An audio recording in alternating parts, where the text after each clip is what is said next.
Let's go. Let's go. Good morning, good afternoon, good evening, Confident Speaking community, depending on where you are in the world.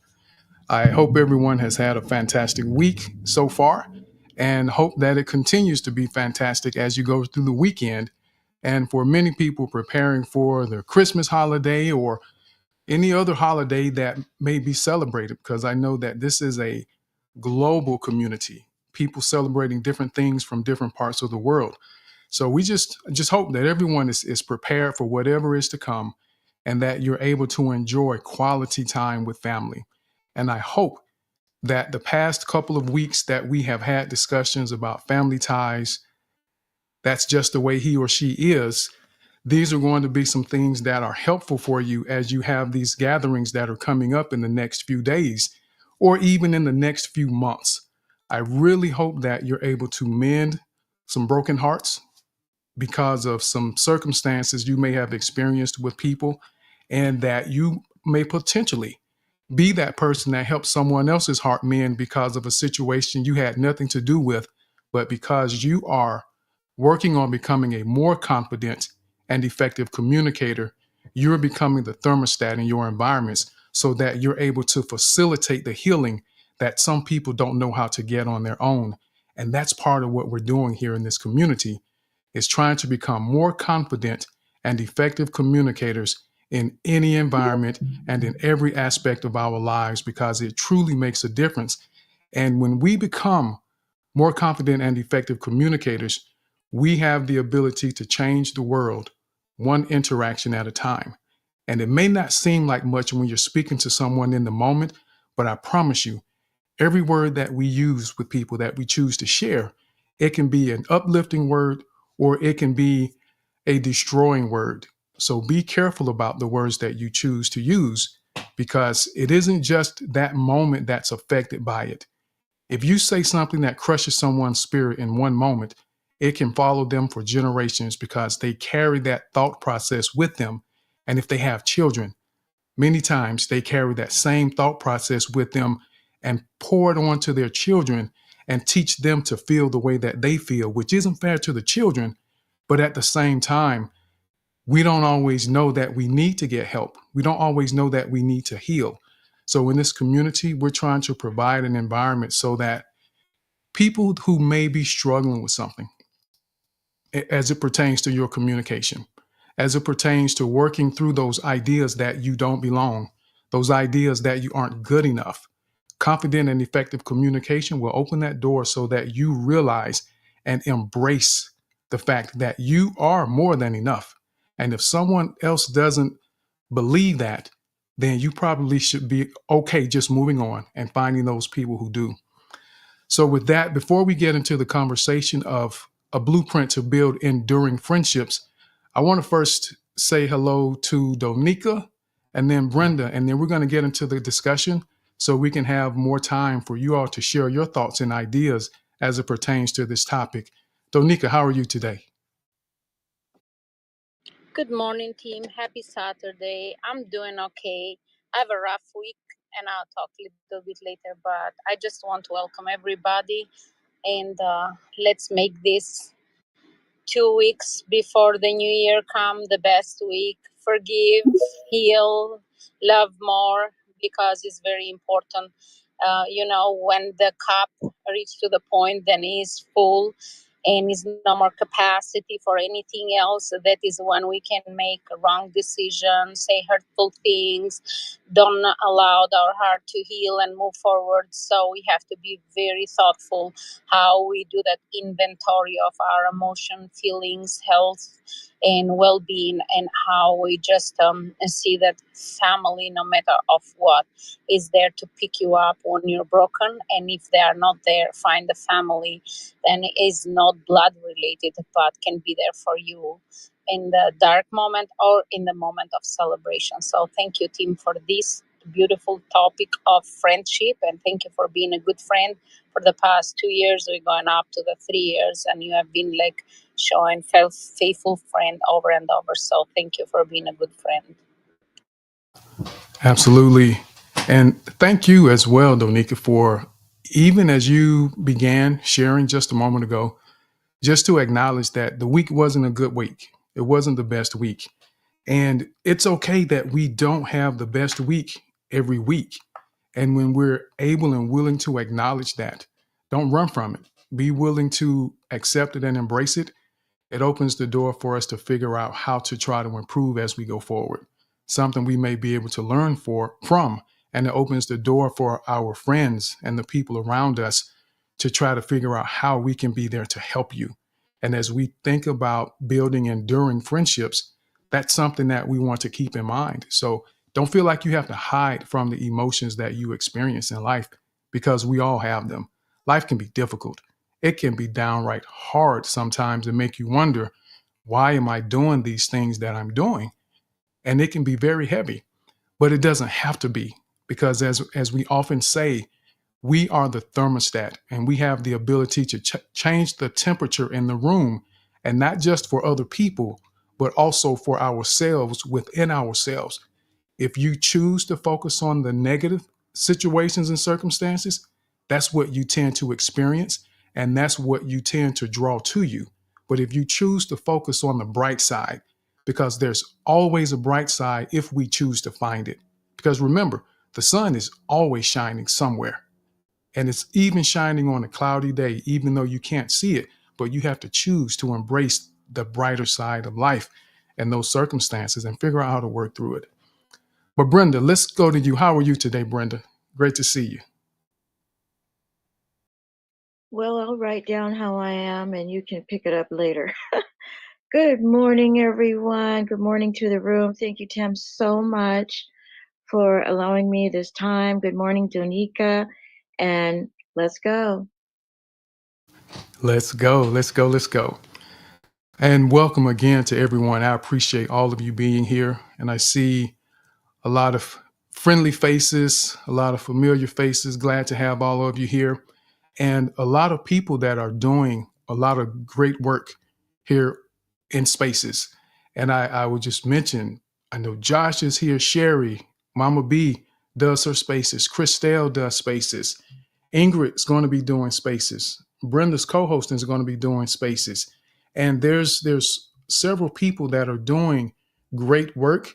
Hero X is involved in a lot of communities, and I know some of the education that he was a part of in the past, and probably still doing some of that to help people protect themselves from different situations. But just get to know people.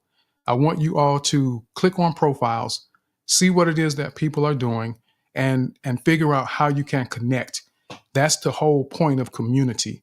Community means that you are there to help one another. We are here to help one another the best way that we can. We can't always help everyone with everything, but we understand what we have the ability to help with. And we want to get to a place where we utilize platforms like this to our advantage and for our benefit, not just simply to kill time or to not be bored. Figure out how you can use it to help maximize the things that you're doing in life, because the opportunities are absolutely there. So let's get into the conversation today. We're talking about a blueprint to build enduring friendships. The goal isn't to tell you how to make friends or how to choose friends, because everyone has their own template for that. You know what it is you expect to see. You know what make you feel happy or comfortable with someone that you're in a friendship with. And the timelines are different. Some people can meet an individual today and they're friends right away. You just know from the moment you meet someone. And it may take some of you based on your experiences. Because remember, our experiences shape the way we perceive the world.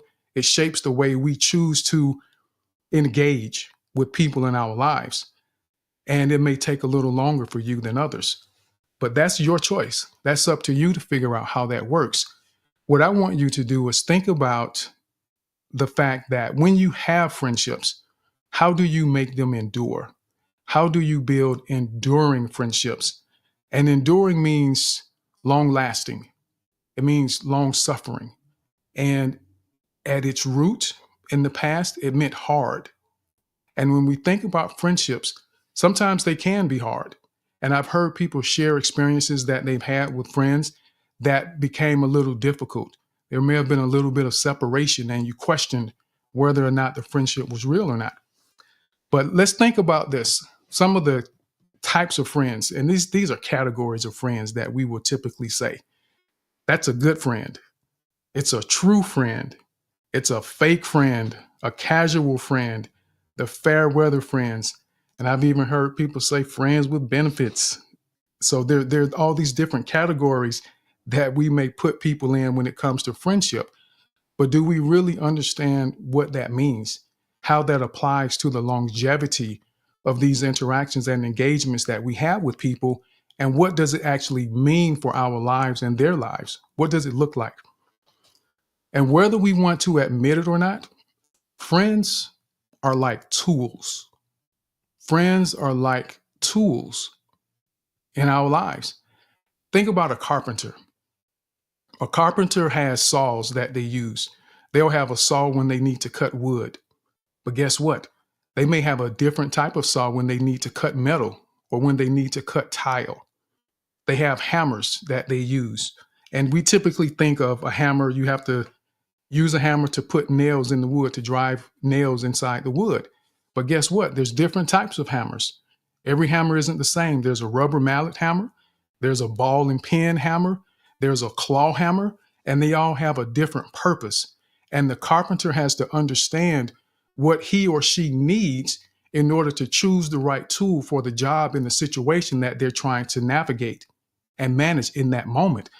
And the same with us. We do the same thing when it comes to friends and people in our lives. Some of us have friends that we may go party with, because you can't party with every friend that you have. Some of them just don't do those things. You have certain friends that you will call when you need to vent because you had a long day, and you call them because, hey man, this it was just rough today. I just needed to get this off my chest. Thank you for listening.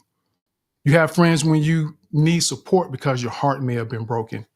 And there are some friends you call, you absolutely know that they are not the ones to make you feel better when you have a broken heart. But you understand the difference. Just like a carpenter, you know what tools you have in your bag and you understand how to utilize them. But then there are some friends that are just all purpose. No matter what you need, they seem to have the ability to understand how to be there and how to help you work through whatever it is that you're trying to accomplish in that particular situation. So keep that in mind, that friends are like tools and they have a specific purpose, and we need to understand what that is and how it relates to us and how it allows us to ensure that our friendship is able to endure. Because when you're trying to, and think about this for the carpenter, if the carpenter stops doing certain types of work, there are certain tools that he or she may no longer need. And there's a tendency to put those tools to the side and you forget about them. And they just sit in the bag, and eventually they get pushed farther and farther back in the closet, and you forget that you even have them because you no longer feel like you need them. But at the same time, there are certain tools I dare you to find a carpenter that doesn't have a tape measure close by. Carpenter never leaves home without the tape measure. And the tools that you need the most, the ones that you know are going to be very valuable, you take care of them. So there's a level of accountability, responsibility that we have to take with our friends. We have to take care of them, those people that are there to help us in those situations that we can't do it on our own. Because a carpenter can't drive a nail in the wood with his hand. There's a few people in the world that can do that, but there are very few. 99.8% of the world cannot drive a nail into wood with their bare hands. So you need the right tool, just like we need the right friends for the situations that we find ourselves in. Now, I want to give you a few potential questions to ask and understand. And there's no certain time frame or way that you have to do this, but I want you to have these in mind with your friends that you may currently have or friends that you may be developing deeper relationships with. Some potential questions, and then the potential blueprint to build these enduring friendships. The first potential question is, where have you been? Where have you been? That means understanding the experiences in life that someone has had. You need to understand where you've been.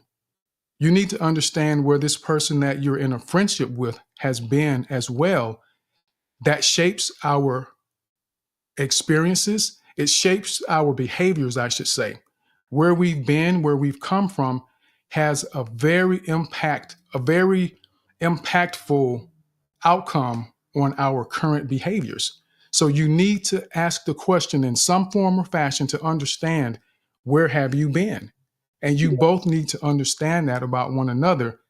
When you understand where you both have been, it allows you to be more empathetic to those moments when things are a little rough, where you may not respond a certain way, or you may feel a certain way about certain scenarios that you may find yourselves in as friends. Where have you been? It's important to know. What are you hoping for? Is another question to ask. You need to get the answer to that. What are you hoping for in this relationship? And I remember hearing Maria in a previous space share the fact that she had a friend of hers, and a lot of you know Maria. She does the gratitude community, Gratitude Unleashed, I believe it's called. But she was saying how she and a friend of hers found themselves in a point of separation, didn't feel as connected, and she wasn't sure what happened. And it hurt her a little bit. But what she didn't do is figure out what each other was hoping for. So not understanding the rules of the friendship as she described it, and I love the way she described that, and it's important to do that. What are the rules of the friendship that you both agree on and understand? So what are you hoping for that you both or all of you need to be able to understand about one another that helps manage the expectations that you may have? The next question is, what do you need? It's one thing to hope for something. We don't always get what we hope for, but there are some things that we need. And you need to understand in a relationship or in a friendship, what is it that you actually need? It looks different for everyone, but it's important to know what that is. And I've seen people in relationships, couples where someone, when they're in distress, and one of the people in the relationship will say, well, I want you to spend more time with me. But what does that mean? What does more time mean? That isn't very clear. Do you mean you want me to, as soon as I get home from work, take off my shoes and we sit down on the couch and eat popcorn the rest of the night? Or do you mean every Saturday we go to the park and hold hands and feed the ducks?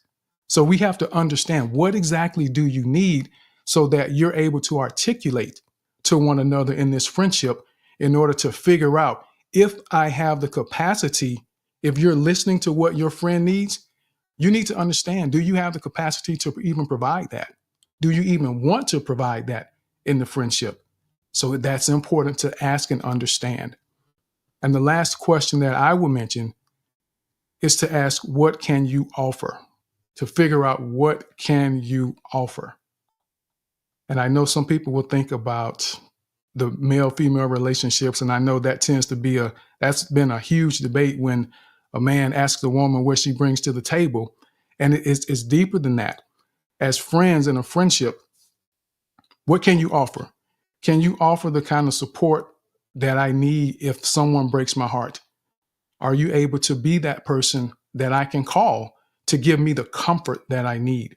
Are you that person that can provide me financial support? Not that we establish friendships for the sake of financial support, but if you happen to get yourself in trouble, because life happens, we never know what's going to happen. But those are things that we understand about the friendships. Because some people don't want to have a friendship where money comes up at all in any form or fashion. And you need to understand that. That may be something that they just absolutely cannot and will not offer. Financial support. Are they the type of friend that can offer you material things such as borrowing their car? And I'm giving some specifics, but I want you to keep in mind for your situation, understanding what it is that you can offer. What can you do in the relationship? And what are they able to offer as well? When you understand what you both are able to offer, it helps you ask the right questions. It helps you have the right mindset and approach when you're having these conversations, discussions, or making decisions about things that you want to do together. when you decide to go into your toolkit and your tool bag to figure out which tool do I need.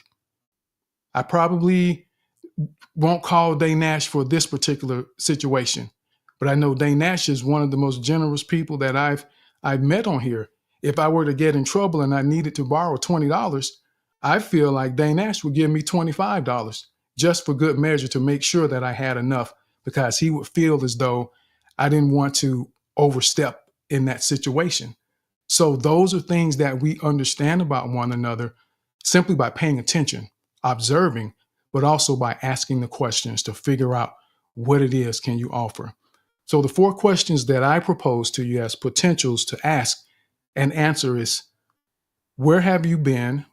What are you hoping for? What do you need?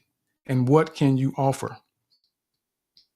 Now, for the potential blueprint to build enduring friendships. 5 things I want you to keep in mind.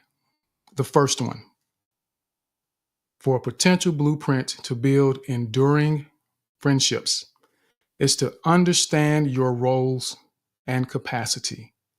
You have to understand your roles and capacity to build enduring friendships. This goes back to having the answers to those questions. So you know where you fit into this relationship. You've observed, you've had those experiences where you know exactly what it is that they typically come to you for. There was one of my best friends, which he was one of the people that if I had tech questions, I knew I could always call him to get answers to my tech questions. And there were certain things that I knew I could go to him for that no one else would be able to answer for me. So I understood the roles and the capacity, because there's only so much that you may be able to do in those situations.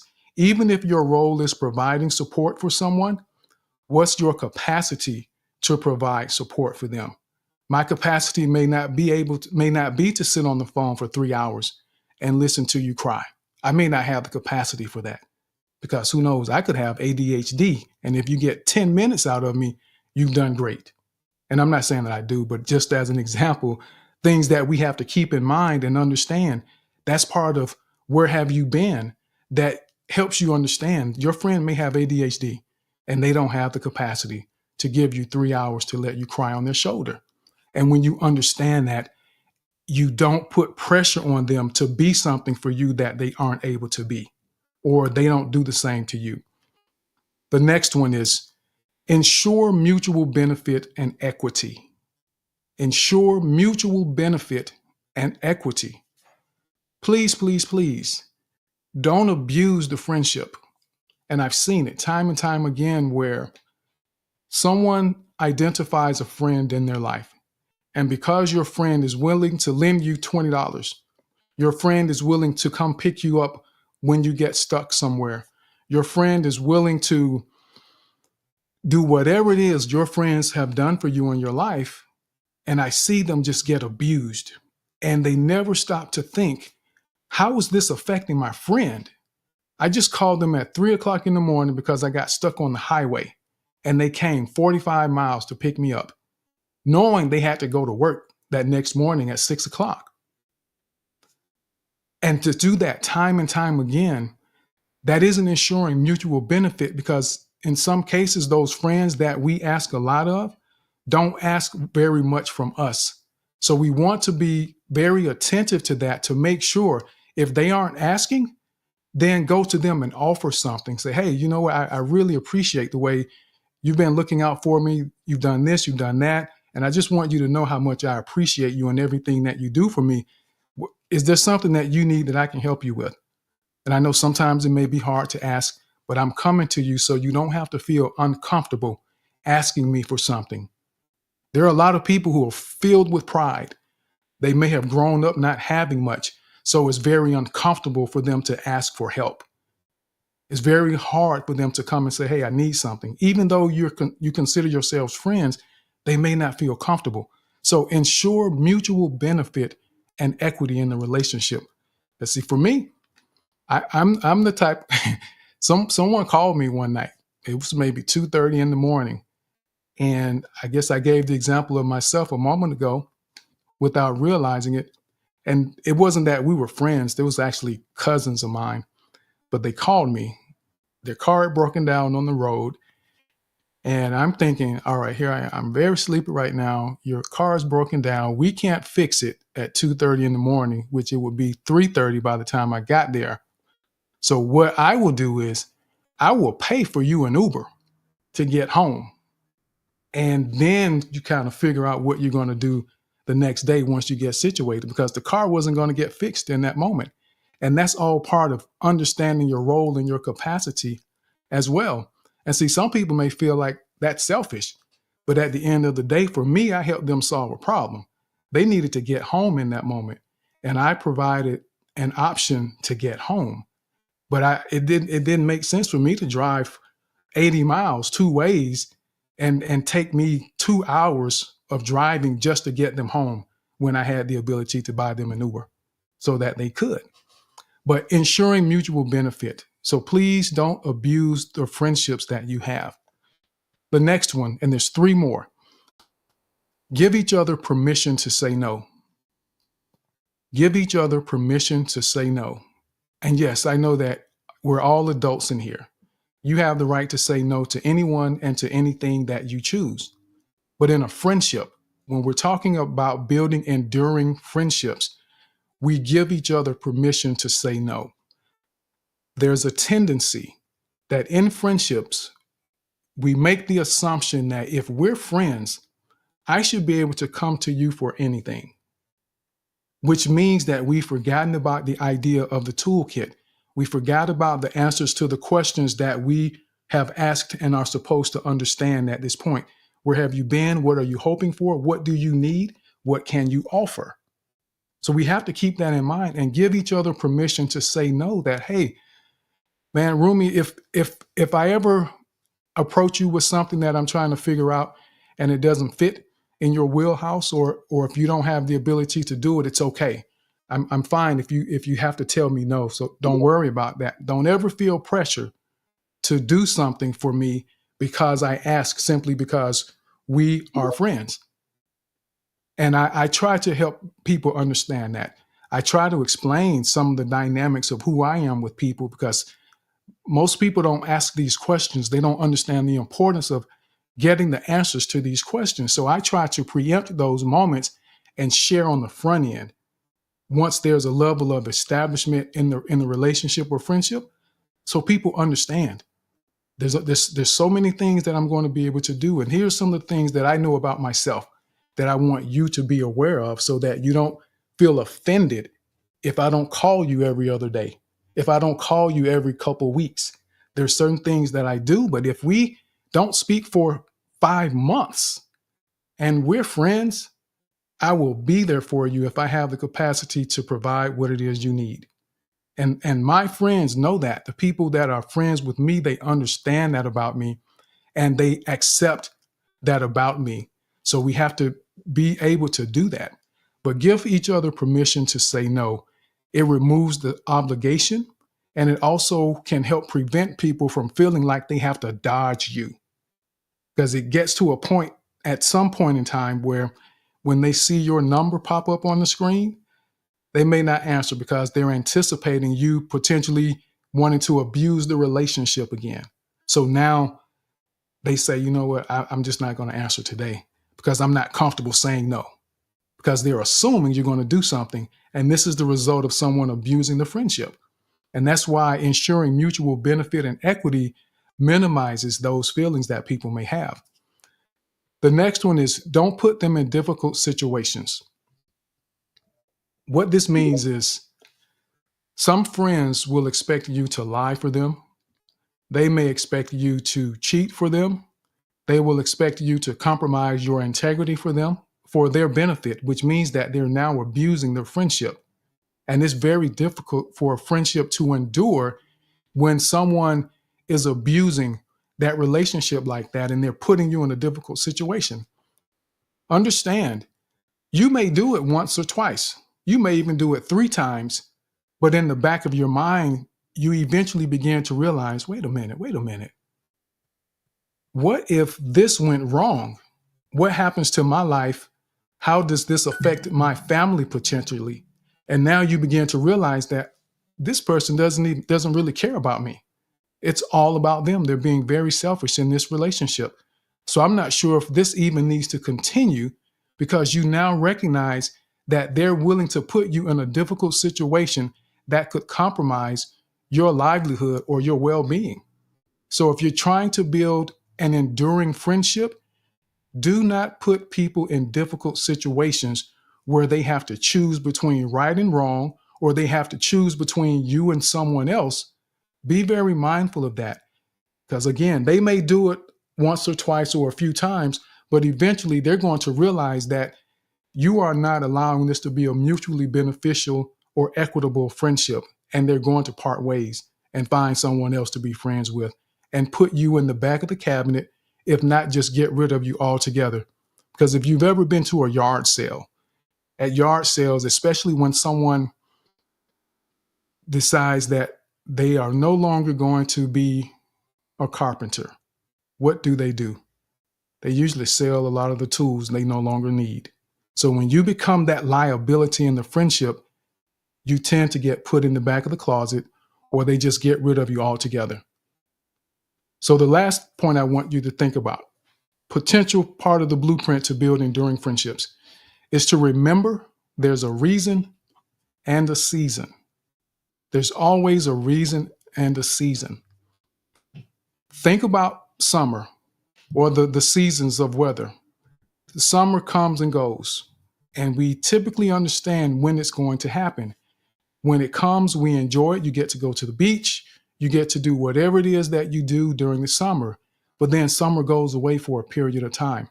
And you don't necessarily get upset, because you know summer's coming back again. You now get to be excited about the emergence of summer in the following year. Or take, for instance, flowers. There are flowers that are annuals, which means they bloom every year, probably at the same time each year. There are some flowers that are biannuals. They bloom twice a year. You have flowers that are perennials, which are constantly in bloom. And that's like the all-purpose friend that's always there no matter what's going on. They're that ride or die, as people may say, that's always there with you to support you. But we understand the reason and the season that takes place. So with our friendships, when we're talking about building enduring friendships, we have to understand there's a reason and a season, and that we cannot get upset if there's a bit of distance that happens between us, because there's a reason for that as well. And sometimes you need to go in a different direction to build yourself up, to learn something new, to gain new skills, to attain new measures to add greater value to that friendship. So don't get upset because you and your friend may suddenly not be communicating the way that you once were. If you've taken the time to find out where they've been, what they're hoping for, you understand what they need and what they can offer, you begin to embrace that and realize that, you know what, this is part of the process. And just like that biannual or those annual flowers, things will come back around. As long as you know you haven't done anything to damage that relationship, you haven't done anything destructive in the relationship, and they haven't either, it's a season. And if you're concerned, ask. Don't make assumptions that they no longer care for you as a friend, simply because there's a little time and distance between you. Contact them and ask. Don't assume that just because you can't reach them, that they have cut you off, because they could have changed phone providers, lost their phone, and their contacts didn't transfer. I've seen that happen. And now you can't reach them, and you're assuming, okay, I'm not sure why they cut me off, when they actually didn't. It's just a matter of technical circumstances that created the impression that something was wrong. But when you understand the relationship that you have, when you know your role and your capacity, when you ensure mutual benefit and equity, when you give each other permission to say no, when you don't put them in difficult situations, and then you remember there's a reason and a season, it's going to put you in a very great spot to build enduring friendships. And remember, enduring means long-lasting, long-suffering. And I want you to remember this. I know I personally don't believe that you can say someone is your best friend or a great friend of yours if you have never had to endure some type of conflict. If you've never had to go through conflict with a friend or someone that you care about, you don't know how strong your connection is. Because everyone can be friends when everything is going well, but it's when things get a little difficult that you find out who really has your back, who really cares for you, who's willing to go through the fire with you. That's when you really find out who's there with you. So keep that in mind as you are thinking about these friendships that you have. And everyone has a different capacity for friendships. Some people can handle 10 friends. Some people can handle 5. And this goes back to the type of friendship that you're dealing with, the type of friendship that you're trying to build with people. And you need to understand that for yourself, not based on what everyone else says. And I throw this in there when people have conversations about how to please a man or how to please a woman, for instance, and they ask this broad, generic question. My response to anyone that asks that question is change the question. You're asking the wrong question. Not how do you please men or women. The question should be, how do I please the man or woman that I'm with? That's who you need to figure out how to please. Because what pleases me may not please Josh. What pleases Netta may not please Mama B. You need to figure out how to please the person that you're with, just like we need to do the things to build an enduring friendship with the people that we're spending that time with. That's what we need to focus on. And remember that everyone is a unique individual and they all have their own specific needs and requirements. So we can't take what works with Christelle and apply it to Luwan or Lilu. You have to get to know them individually when you talk about building enduring friendships. So to summarize this again, some potential questions to ask and understand when you're trying to build enduring friendships is to ask, where have you been? What are you hoping for? What do you need? What can you offer? And some additional steps to take to build enduring friendships would be understand your roles and capacity, ensure mutual benefit and equity, give each other permission to say no, don't put them in difficult situations, and remember there's a reason and a season for everything. And if we do that, it's going to greatly improve the odds of you building enduring friendships in your lifetime. So with that, we'll go ahead and open it up for some conversation. And I would love to hear from some of you. What are some things that you do, if it's different from this, that helps you build enduring friendships in your life? Or whatever it is that you think that you're excited about when you think about friendships. How do you even get to the point of being in a friendship with someone? And that would be interesting as well. So let's go to Brenda and then Grace and then Danash. And then, yeah, well, okay. Go ahead, Brenda. I'm going to get the list together. Go ahead, Brenda.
So I think I may have to drop and come back up. I didn't hear a word you said, Brenda, but I know that it was impactful, and thank you for sharing that. So we're going to go to. Oh, you know what? Before we do that, I want to say to Brenda as well. I remember in a recent space Brenda was in, and I didn't get to tell you in the space, Brenda, but I wanted to tell you today how eloquently you responded to a question or something that you said in that conversation. And as I was getting ready this morning and just thinking and pondering the conversation, what came to mind about you is that you have an opportunity to do training for the medical field, for nurses, to help them figure out and work through some of the empathy that's required to deal with patients and some of the interactions with patients and even coworkers, and also in spaces. So that's something that you can ponder on to give consideration to. But that came to mind to me today about you, is training for people in the medical field to help them with empathy and patience when they're dealing with individuals, because that's something that you do. A lot of people don't do very well. Go ahead, Brenda. Okay, hold on one second, Brenda. I'm going to. Well, you can go ahead and share with everyone else. I'll listen to the recording, but I'm going to leave and come back so that I can hear you speaking. Go ahead, Brenda.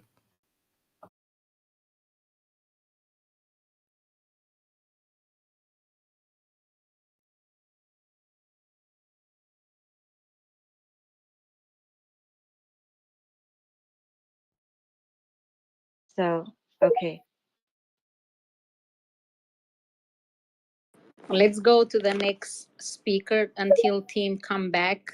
So Dana, I think it's Danash. Number 2, correct? No. It was Grace. It was Yes. Grace before me, and I waited good. with my hand to go up. Thank you, Danash. Miss Grace, thank you for gracing us. Happy Saturday. Oh my goodness, I'm so excited to hear your voice and what you have to share. Thank you for being a friend for all of us. You are the Grace friend. Then so welcome to the space. Happy Saturday. Well, now I'm speechless. I think Dinesh has to go first. This is not a negotiation. This is it happened to me. See, come on, that's all I do. It's always female first, and now it's coming back to me. How is it happening? I don't know. Dinesh, I just love you. I just thought that was a perfect opportunity for us to let's sing a duet together. How about that? Yeah, of course. But how about the line is very crappy. Please repeat the part where you say you love me. Oh, ich liebe dich. Ja, ich liebe dich auch, aber ja, aber wir ja, liebe YouTube, ja. Ja, und Okay. wie geht's heute? Ja, es ist Es I ist really nicht so don't. schwer. That I don't is even know awesome. Danish. I just love his accent. I love all accents. Boy, no, what? Can we start the time over, Dinesh? You start because I want my full 2 minutes. Oh my god, we are blowing the 2 minutes. So I have a few notes here because Tim was speaking in a very influential way as always. And first of all, let's put this on the table. The Chris Rea reference, like there's a track. The title is Blue Cafe, I believe, and the chorus is literally, "Where have you been? Where are you going to? I want to know what's new. I want to go with you. What do you need? What do you know? What's new?" So these are the lines of the chorus. So I love it. Love the song, but it keeps going in my mind. Anyway, what do you need is the most. It's the best question a friend can ask from a friend, because what do you need is trust. What do you need is telling the other person that I'm confident you can solve your problem. You told about your problem, and I know you can solve it. You just need one screw or one hammer or anything, one little bit. So I'm ready to give it to you. What do you need? And I watch you solve your life, and I help you. That's the best thing a friend can do. And also, there's something that came up to my mind the last few minutes of Tim speaking. There are the people who say, if you're a good friend, you do this and this for me. Avoid them like plague. These are not your good friends. These are not your friends, even. So when someone is holding a gun to your head, like, if you're a good friend, you do this to me, or you do this for me. That's the definition of putting you in a hard place. Like, they are waiting for it. They are wanting to put you in the fire, and it's like it's like the opposite of a friend, if anything. Also, I wrote some notes, but so many notes. Yeah, a question, and saying no. A question has always two or more answers, several answers. If a question only has one answer, that's not a question. That's abuse. So if someone asks you a question, you have an option to say yes or to say no. That's the minimum. And keep it true with you're asking the question or someone else asking you a question. It goes both ways. Also, yes, if you do something for someone, be ready to receive the same amount of. Uh, so be ready to receive whatever you give, and only give if you are ready to receive that thing. So if you wake up in the night and go to bring someone home, just hop into your car and just lift them home, then be ready that you only do this if you're ready to accept that that someone else will wake up in the night and bring you home, because this gives balance to the relationship. If you're not ready to receive but you're always giving, you are giving them a hard time too. Like, it's okay, Danish is always doing this for me. The Danish is so nice, but I don't have an option to give it back. I don't have a currency to pay him back. And that's a bad thing. That looks like a good one. It's a very Catholic, a very, very religious thing, even a very godly thing, if I may say these words. But it's not a good one. Always giving keeps others in the position of having to give you something, but they don't have the idea what can they give to you. And I think my final thought would be balance. Balance is very important in a relationship, and balance comes from understanding each other. And let them learn you as you learn them.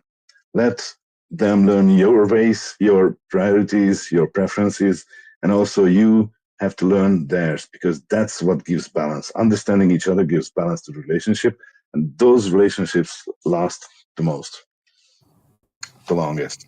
Thank you. Thank you, Dane Nash. And thank you as well, Donika, for moving things along when I had that technical difficulty.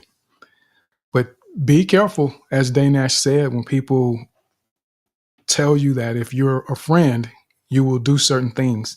They're usually backing you into a corner. As someone said last week, don't let people love you into a corner, because some people will love you into a corner, and people as well will try to friend you into a corner where you don't feel like you have a choice.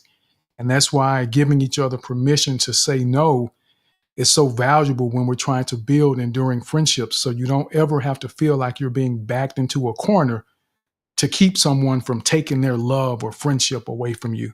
Because if you feel that way in the relationship, in the friendship, it isn't the friendship or relationship that you want to have anyway. There should be freedom to love, freedom to enjoy one another, and freedom to say no. This isn't what I have the capacity to give. This isn't what I can offer. So thank you for that, Dane Nash, for the insightful shares there. And what I want to say to everyone, I want to thank everyone again for joining. Those of you that may have recently joined the space, we appreciate your presence and hope that you are able to get involved in what we're doing. Our goal here is to become more confident and effective communicators in any environment. And to do that, we practice our 4 Ps, our pitch, pace, power, and pause when we speak. This allows you to be more dynamic, and it teaches you to be very intentional about the things you say.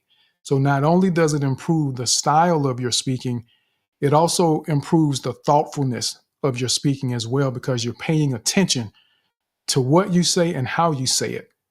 Remember, there's a way to say any and everything, and sometimes we can say the absolute right thing, but say it the wrong way. So this pitch, pace, power, and pause will help you think about that. Conciseness is something that we work on. So we use the timer in the space so that we are reminded to be thoughtful about what we're sharing and how much we share, because we won't always have a lot of time to say everything that we want to say, but to be considerate of all the other speakers that may come up. We use the timer so that we can practice that conciseness and also create room and opportunity for as many people as possible. There may be days everyone can't speak because we may not have enough time, but this is why you want to get comfortable being uncomfortable. So as you're sitting there debating, if I want to speak, am I going to be willing to speak? Just know that the opportunity may leave.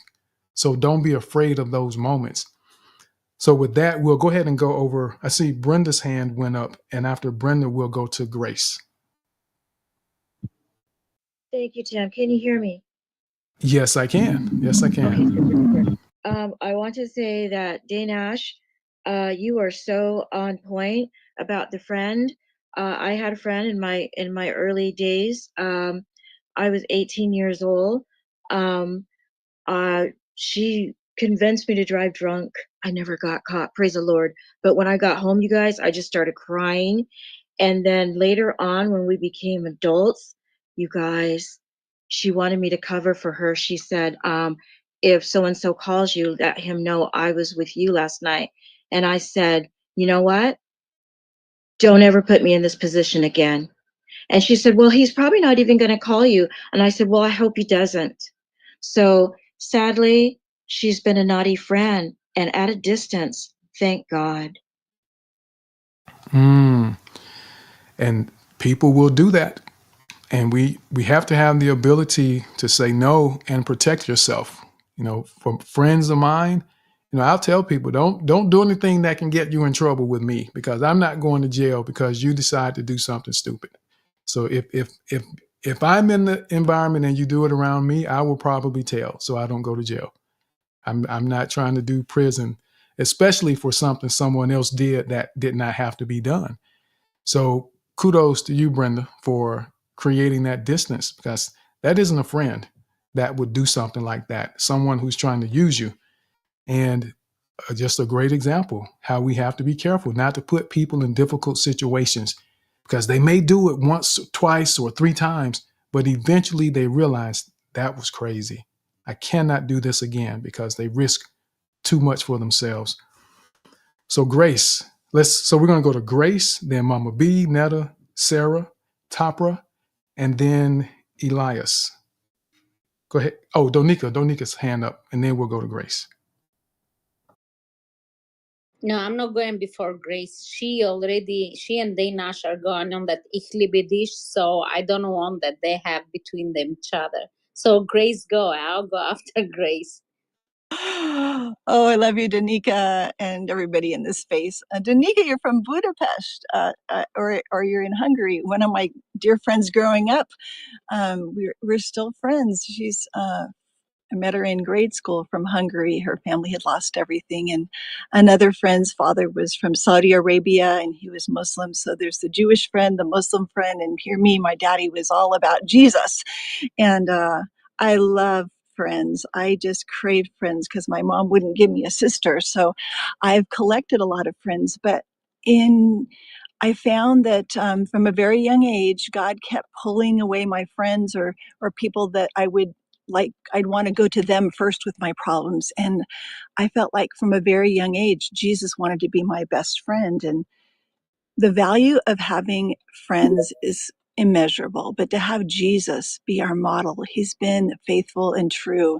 So I wrote a song while I was waiting because I couldn't find another one. So here is Proverbs 18:24. There's a friend that loves you better than a brother. There's a friend reliable and true like no other, and his name is Jesus Christ, and he gave for you his life. I haven't quite finished it, but it comes from Proverbs 18:24. Come back next week and I'll have it finished. That's actually another verse to Proverbs 18. is a lot about friendships and hanging around the right people. And if you want to be wise, walk with the wise guys like Tim. That's why I'm here. I want to walk with the wise guys. He's got tools in his toolbox that I'm learning from. And Danica, compassionate and wise, and Brenda, each one of you have just amazing strengths. And that's why we're in this room, to hear and share and make each other stronger. Luke Yote. Yeah, so I met Luke Yote recently, and Mama B, the queen. You know, we can learn from each other's strengths and weaknesses. And some of us are mirrors for each other. And we go, oh, that's what I do. And then we can help each other walk each other home with love. So friendship, I am so grateful to call many of you friends that I've just met. And that's it. Shalom.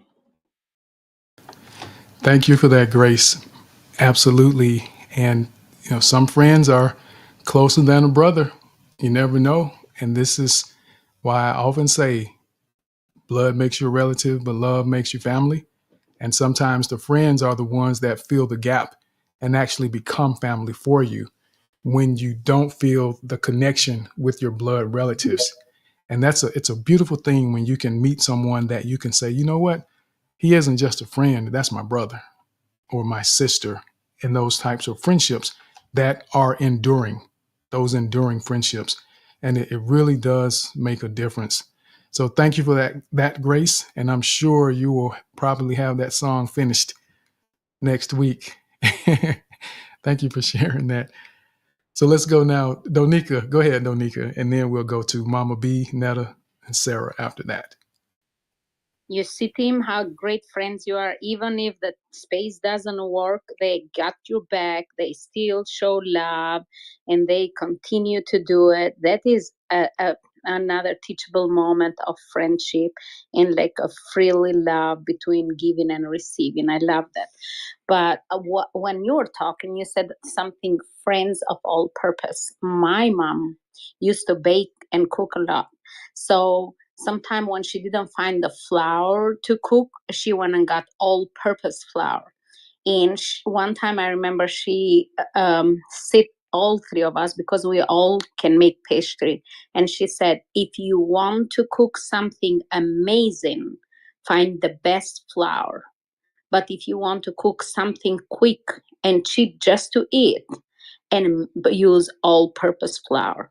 Because in life, we have people then come for all purpose, and those friends, then we have to be open our heart and bring in our circle, and they, by showing what friendship. We have friends, then we share, and they are best friends forever. But we have friends, then we make in life. For example, kids call me all the time, you're my best friend. And I'm like, what a 13-year-old look at me, then call me best friend. But they communicate, they love the authenticity, the values, the fun, being there, showing up. And when friends see values in you, even if you make mistake, they forgive you and move forward. But when they judge you, criticize you, backstab you, watch out, because even that all-purpose flour can damage you because had expired, and sometimes can make some bad damages. So be a good friend.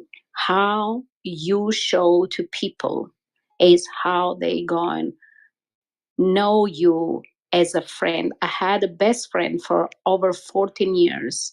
And after that friendship, I learned that to keep my satellite up and not to open up to all of that. So if you open up to everything and you don't have nothing to protect yourself.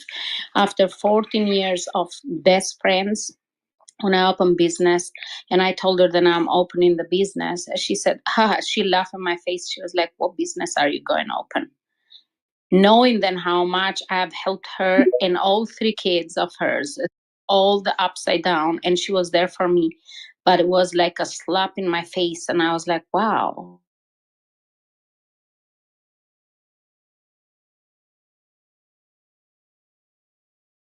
Lessons learn in life. Never tell your secret to anybody. Never show how much money you have in your bank account, and never show when you are going to make the next move. So keep the friends, but love your friends, respect your friend, be your best friend and others' friend, but always your best friend is yourself. Always share values, always share energy and connection, but always protect yourself, because in life, your best friend can become your worst enemy sometimes. Very true. They absolutely can. And that's one of the reasons, they say there's a thin line between love and hate.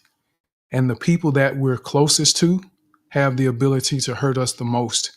And those are the ones that we tend to struggle the most with when it comes to forgiving, because our expectations were so high of those individuals that when they do something that hurts us, it hurts that much more deeply. So yes, so be careful.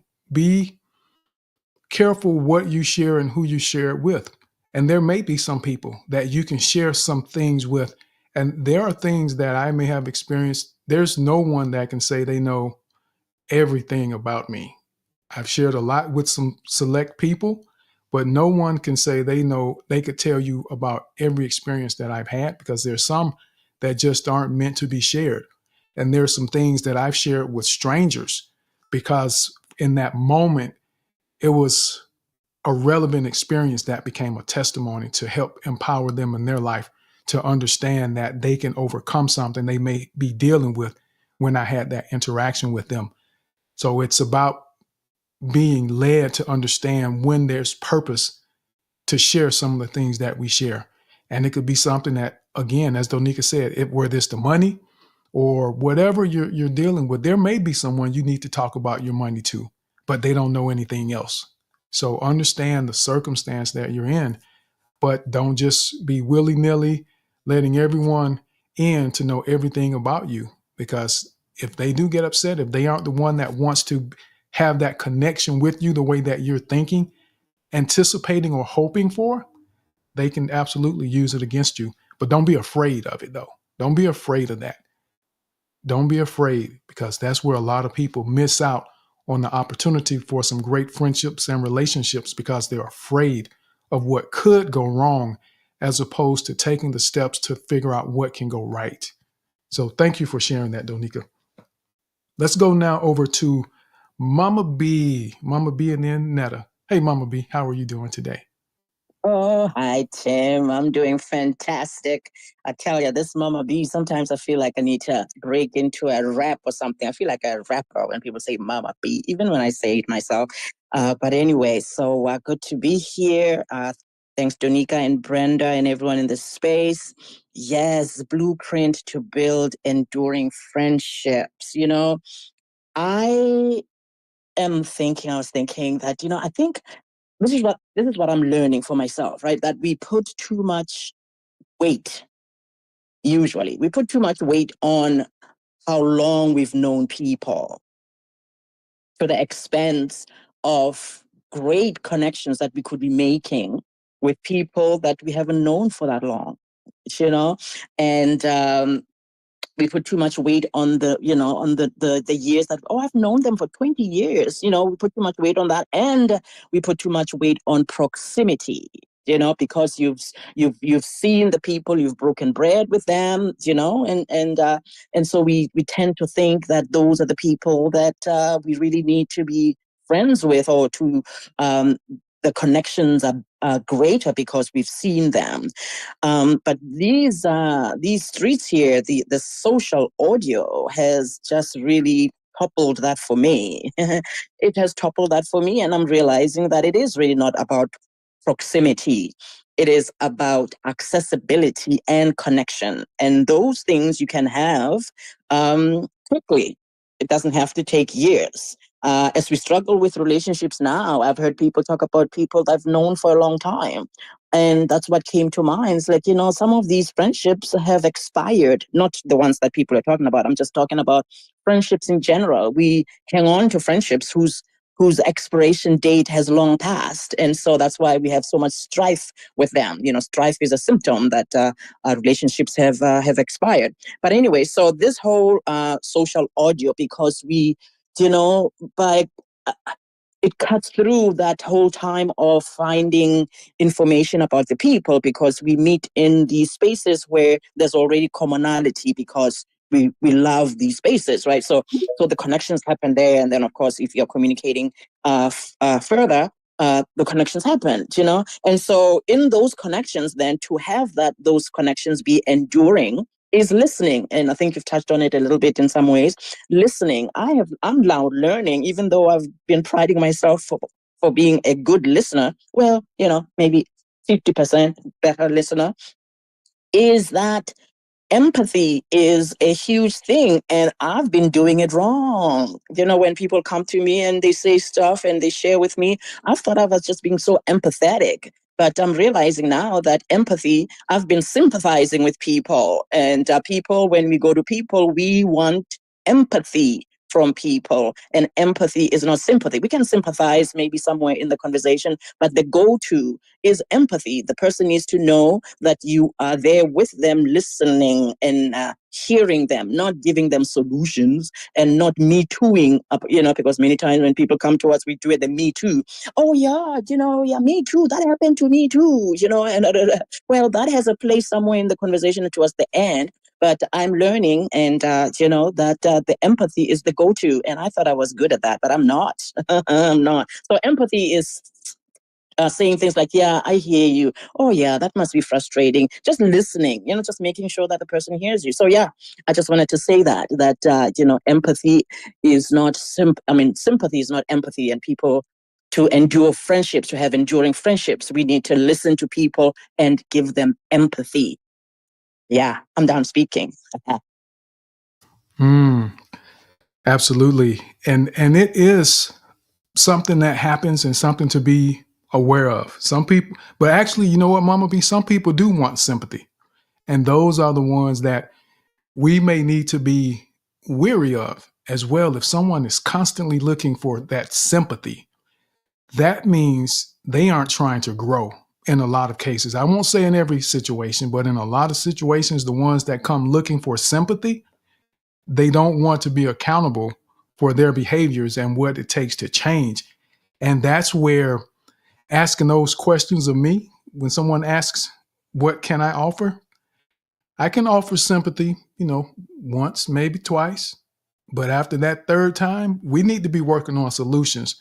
Otherwise, you need to call one of the other friends, because I can't be the one that does the pity parties and the sympathy consistently, because at some point in time, we all have to grow up and make different decisions, different choices, and figure out how to improve our circumstances versus wallowing in them like a pig rolls in the mud. Because guess what? If the pig gets out of the mud, stays out of the mud, eventually the mud will dry up and fall off, and they'll no longer be dirty from the mud. But just like those circumstances, if we keep jumping into that mess, then we constantly cover ourselves. And no matter how many times the farmer hoses the hog off to wash it, it's going to go jump back in the mud. So it's going to constantly stay dirty. So it's a hamster wheel of getting nowhere fast. And I'm the friend that I can't offer that. I need solutions. How do we fix it so that we don't have to deal with this anymore? So thank you, Mama B. But too much weight on time and proximity, that doesn't have to be the case. My wife and I asked my wife if she wanted to go on this marriage journey, I think maybe 3 months after we met. It wasn't a traditional proposal. We met at a restaurant. Actually, I think we were at Waffle House, to be honest. And I was sitting there. She said I pulled out some paper and pulled out something I had written down. And I was telling her what I was wanting to do as far as life and going forward. And I said, and if you want to go on this journey with me, I would love to have you, or something like that. But it was an invitation to join me. And just thinking about how we do different things, but time doesn't have to be the reason that we decide someone can be a friend, because you can meet someone today, hear their heart in the way that they speak, and know that this is someone that there should be a connection with between the two of you. So excellent point, Mama B. Don't miss out on a great friendship or relationship because of time and proximity, because that should not be the measure. So let's go now over to Netta. Netta, how are you today? Great to see you. Great to see you as well, Donika and Tim and Brenda and everyone else. Thank you for hosting this very timely space. I have my views on friendship. I have a lot of things to say, but I'll say the most important things. To me, the most, well, in Persian and Farsi, we have an expression, dil be dil rah dare, which means hearts are connected. And I can tell you, there have been, I'll say I'm very connected to Donika and another friend of mine, two other friends of mine that are not in this space right now. But how do I, why am I saying hearts are connected is when someone is so connected to you that they are connected to you at a sixth sense. There have been many times that these three individuals I haven't said anything because I have a tendency to bottle things up inside. And my best friend in Montreal, he calls me. He's like, I had a feeling something was wrong. And I'm like, how did you know? I just had a sense. Donika, one too many times. It's happened so many times. And my other best friend, Parisa, which Donika and Tim and Josh met her when we were in the meeting. Even her, she's got this sixth sense about people that I connect with. She's able to tell me, like, I don't have a good feeling about this person at all. Or if there have been times similar to Donika and my other best friend that they just connect and they know something's up with me. So to me, when you have a great friendship, you're connected beyond the five senses. Thanks. Absolutely. And that's why time and proximity shouldn't be the measure of someone's friendship, or that's how you make the determination that you're going to have a connection with someone. And there's a heartfelt connection that people can have. Some are closer than others. And I know in my circles, for us, we refer to it as one spirit. And sometimes God just says, hey, this is someone that I need you to get close to.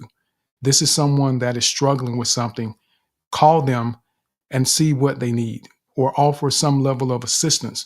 And I literally have moments where I may walk past someone that I don't know, and I'm shown an experience that they had or are having.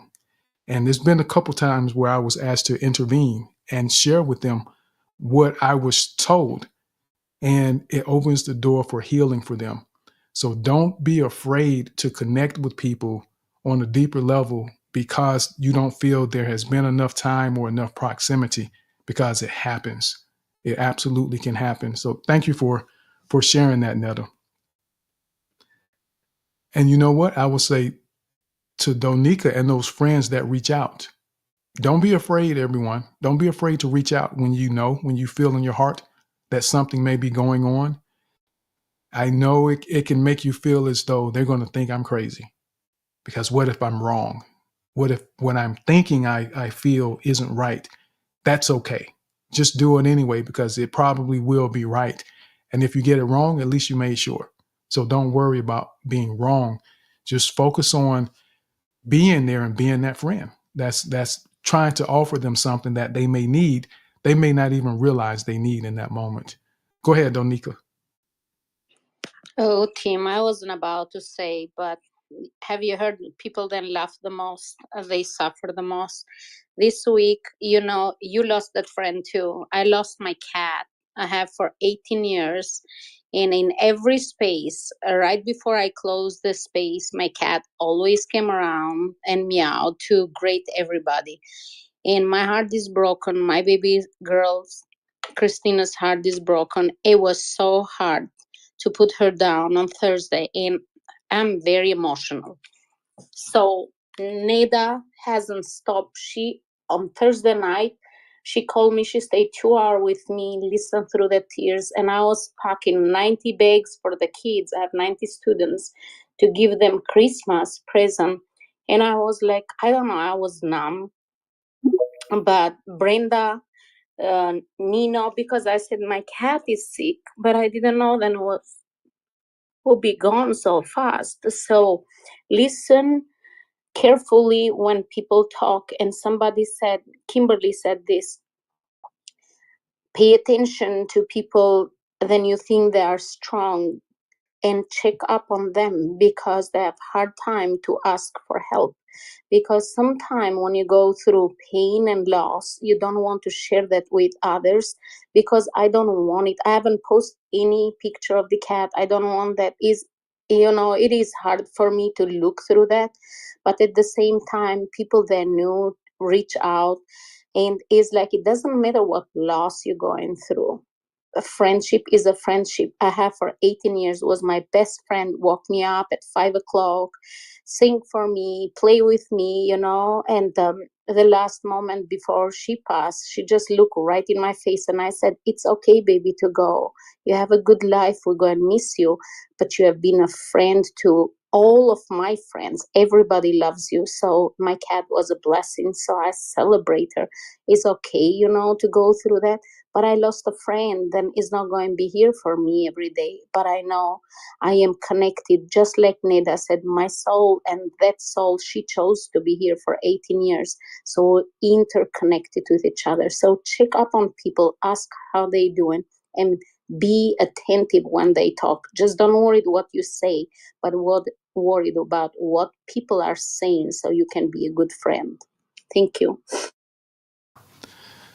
Wow. And my condolences, Donika. I remember you mentioning that the cat was sick. And I know that can be very difficult. And some people may not see the connection or understand the depth of the relationship. But if you do anything and interact with something for 18 years, I mean, there's some people who won't throw away an article of clothing because there's a connection that you feel with it. So imagine having your pet, your child, your niece, as people may call them, that has lived with you for 18 years, that has shown you that unconditional love. And it can be very difficult. It's like a family member. And I know this year, when during the Christmas gathering, there are going to be 2 less that we have, because there's a cat and a dog that won't be with us this year that has been with us for the last 16 years. So and you feel that. So my heart goes out to you, Donika, you and Christina both. And, I hope that that your heart heals, that you don't carry this heaviness for too long, and be able to just reflect on the fun times that you had with the cat, the meows and during the space. I still remember that, just out of nowhere at a certain time that it would show up and come meow. Probably 30 minutes before the space would close is when it would show up. So those are things that are significant to people. And when we're paying attention, we recognize that. But thank God he sends multiple people. And this is why when we think about having friends, you have those all-purpose friends and different friends for different situations and different scenarios that may fill a different role in your life. And we have to understand that and recognize that. So Netta was there. Nino was there to fill in that gap in the moments that she needed it the most and in the way that she needed it. So unfortunately, you had to share that, Donika, but thank you for sharing that and giving everyone another example of the importance of being there and reaching out and paying attention to the things that people say. Because sometimes they won't say exactly what they need, but we recognize just by listening, and our heart tells us that this is a moment they need you. So show up and be there for them. Let's go now over to Sarah. Sarah, how are you today? Hi, Tim, Donika, Brenda, Space. So I'm doing pretty good. So so I'm trying to practice my pace of how I speak. So I had met a new friend that I felt connected to, and I was trying to kind of determine my role with him, and then and that was kind of confusing to me because I kind of felt like he was hiding some things from me, but I wasn't sure, so I tried to clarify. So, and then another part of the story was that I've been part of a 12-step program, so I try to practice some of those principles. And some of his friends didn't treat me very well, so I tried to go to them and try to make things better, you know. And but they got mad at me for doing that, and things happened, and then later when I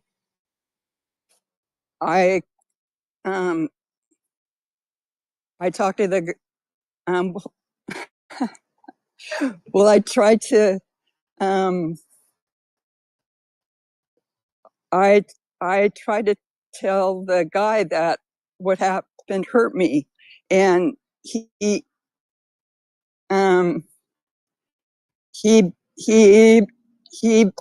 basically minimized what happened, and I had put in the closet. I had been put in the closet by some of them for a while, and but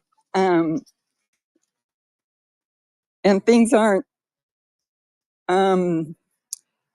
altogether good with them because they kind of showed kind of what kind of people they are. So I'm trying to learn how to see things like that, and I am still kind of in the closet with this other friend because I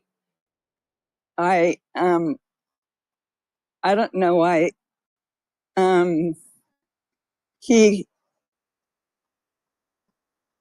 so I confronted him about something that he did, and he didn't like that very much. And I'm called to be a sorry so I'm a Christian, so and work to try to shine a light of some of the things we see our friends are doing when I don't know, when they're not so I don't know if compatible if they don't follow the Bible, which they claim they follow. So I'm still kind of in the bus with this other in the bus in the closet with this other with the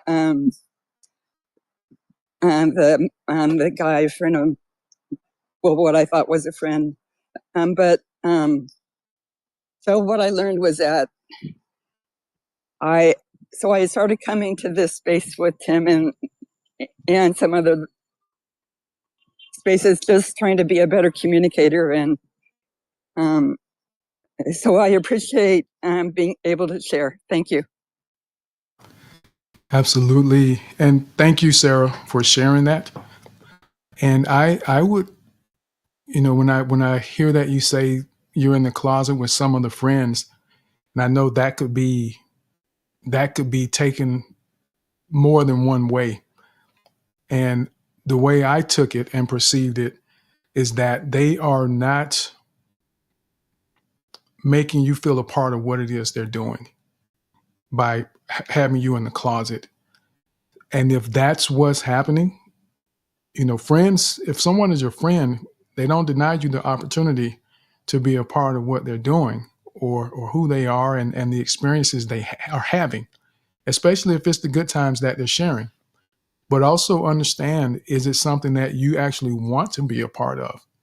And as you mentioned, you being a Christian and them not necessarily doing things the way that the Bible says they should do it. I would encourage you to look at it or consider this perspective. We all have had points in time where we didn't do what the Bible said for those that believe in the Bible. We've all been there, and we all still do things that the Bible says we probably shouldn't do, even if it's as simple as telling someone off, because the Bible tells us to be kind, patient, and compassionate with people. And if someone says something we don't like, it's very easy for the very Christian person to call them every name under the sun that God never asked us to use. And we just be gracious, but also don't allow what they do to, if it doesn't line up with who you are, follow your heart. And if you feel like you need to leave in your heart and separate yourself, that's okay if you separate yourself. Because I have friends, I know people that don't follow the Bible quite the way that I do, but we all have a season. There's a season for everyone to make a change, to have a transformation in their life. And sometimes you may be the person, sometimes we may be that individual that they need in their life to help them understand how to make that transition, to demonstrate the behaviors that it's okay to live this way. Because a lot of people, when they think about Christianity, they think that it's this super restrictive belief system that means you can't do anything in life. You can't party, you can't drink, all these things that you no longer can do. And that isn't the case. And some people portray it that way, but then there are people that it could be you. But I know for me, I make sure people understand this isn't about restriction, because there's freedom in that. But then there's also the balance in it.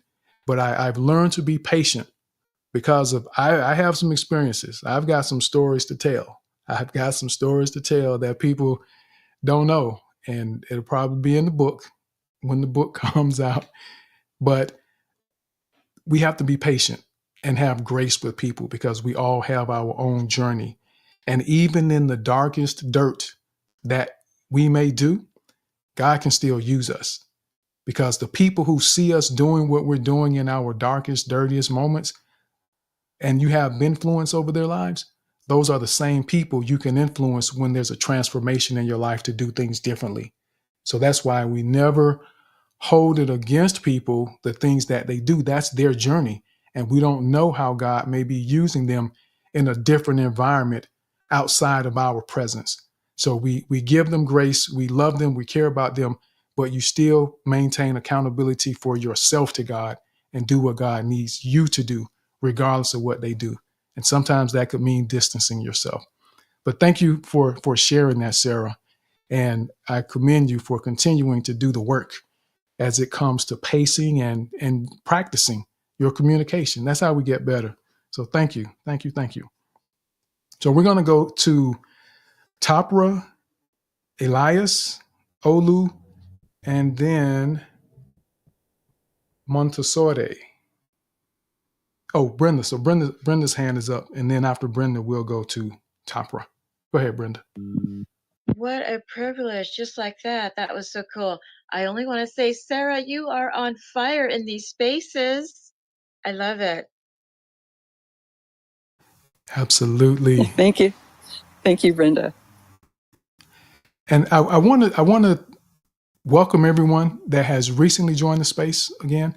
So today we're talking about a blueprint to build enduring friendships, not how to make a friendship, what the parameters are to establish a friendship, but how to build enduring friendships that can last through the difficult moments, through the trying times. And we're sharing ideas and thoughts based on what was discussed earlier, as far as some of the questions you need to consider that would be good to ask and understand between you and whomever it is you may be having these friendships with, and some steps you can follow that represent a blueprint to build enduring friendships. The first one was understand your roles and capacity, then ensure mutual benefit and equity, give each other permission to say no, don't put them in difficult situations, and then remember there's a reason and a season for any relationship that you may have. And we invite you to come be a part of the conversation. But what I will say, we're going to be ending at 1:30. So we've got a few hands up that are here now. And before we go to those other hands, I want to encourage everyone to take a look at the top of the space. There's a list that I posted. There's a list of positive traits. And as you can, in between some of the conversation, I want you to think about these traits and think about someone that you may know in spaces. I hope it will be someone in this space, in this community. And I want you to think of 3 traits that apply to that individual. And if we have a chance to, I want to hear some of your thoughts, maybe a few people, 2, 3 people, to share 3 traits that you recognize in someone that you've met in spaces that you interact with here. So with that, we're going to go ahead and go now over to Tapra. Tapra, how are you today? Welcome to the space. Thank you so much, Tim and Donica, and Brenda, and all those lovely people here. Tim, I'm sort of new to even the new guys. I don't know if I've ever spoken with you guys, but I'm certainly honored and so thankful. I'll try to. My brain's broke. I have to try to stay on like a task. So you said I heard someone say 2 or 3 minutes. My brain's so broke. I'll start to speak, and the next third word, I'll even forget what that third word was. But in any case, I heard, just like you said, where have you been? What do you have to offer? What do you need? I had even taken those and created 6 more below those that can address those. And I'm like, you know what? Just all I can do is what Jesus has told me to do, and that's just say what He has given me. At one point along the way, I thought I'd had endured pain, but then all of a sudden one day something happened, and the pain was way worse. I mean, the pain level itself was worse, and I thought, wow, okay, whoa, gosh, and then it was alleviated, and I thought, I don't want that again. If I can avoid that, that'd be a good thing. And then something else eventually somewhere. And then all of a sudden there's a pain that's greater than that. And I thought, well, this is really bad now, what am I supposed to do? And He said, do you love me? I said, yes, I love you. He said, keep trying. Just be you. I said, okay. And then life happens. And, I found another doctor to give me another that stopped that second pain that gave me that other 40 days. But there was an expiration on that. And then all of a sudden it's like, oh, this one is really bad. It's really bad. I can't take this. How many more levels are there? And He said, do you love me? I said, yes, I love you, but I don't know if I can have any more. And then He was quiet. And since that moment, I can say, thankfully, thank you, Jesus. If there's another one, well, I didn't have to go to that one, and that's okay because that last third one I hit was I don't want to do that again. But I had a friend one time that and I don't know why I heard way when I was little Jesus say, like you just said, Tim. Jesus said, "Live as I lived. Do the best you can. Live as I lived. Represent my life." That's what I try to do. And I had a friend one time he was even more violent than violent people.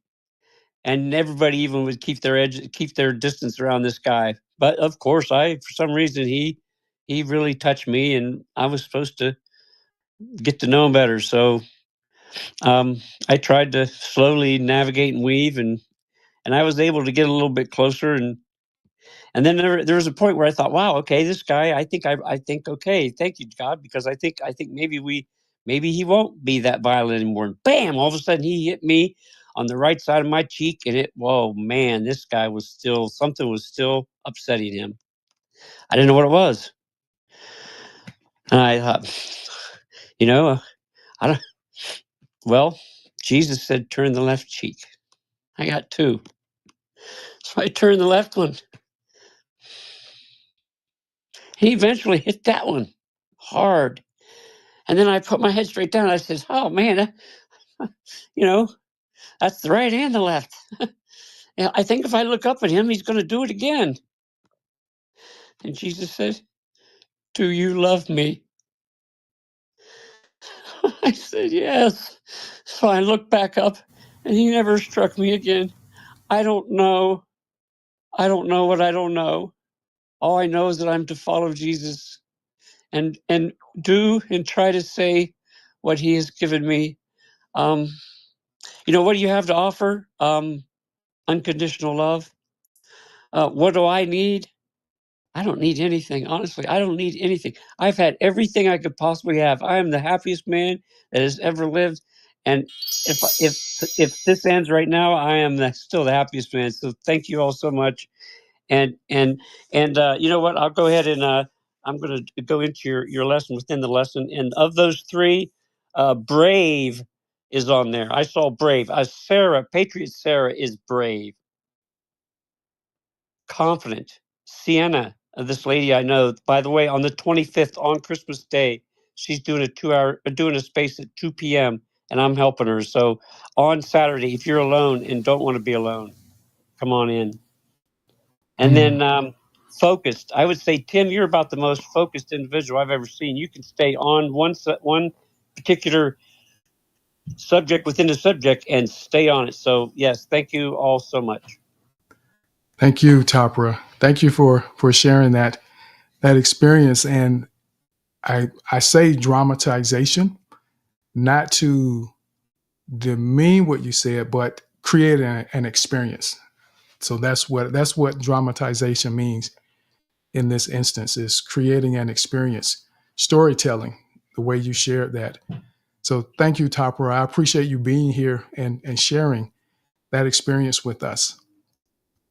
And what we'll do now is we're going to go to Elias. Let's see.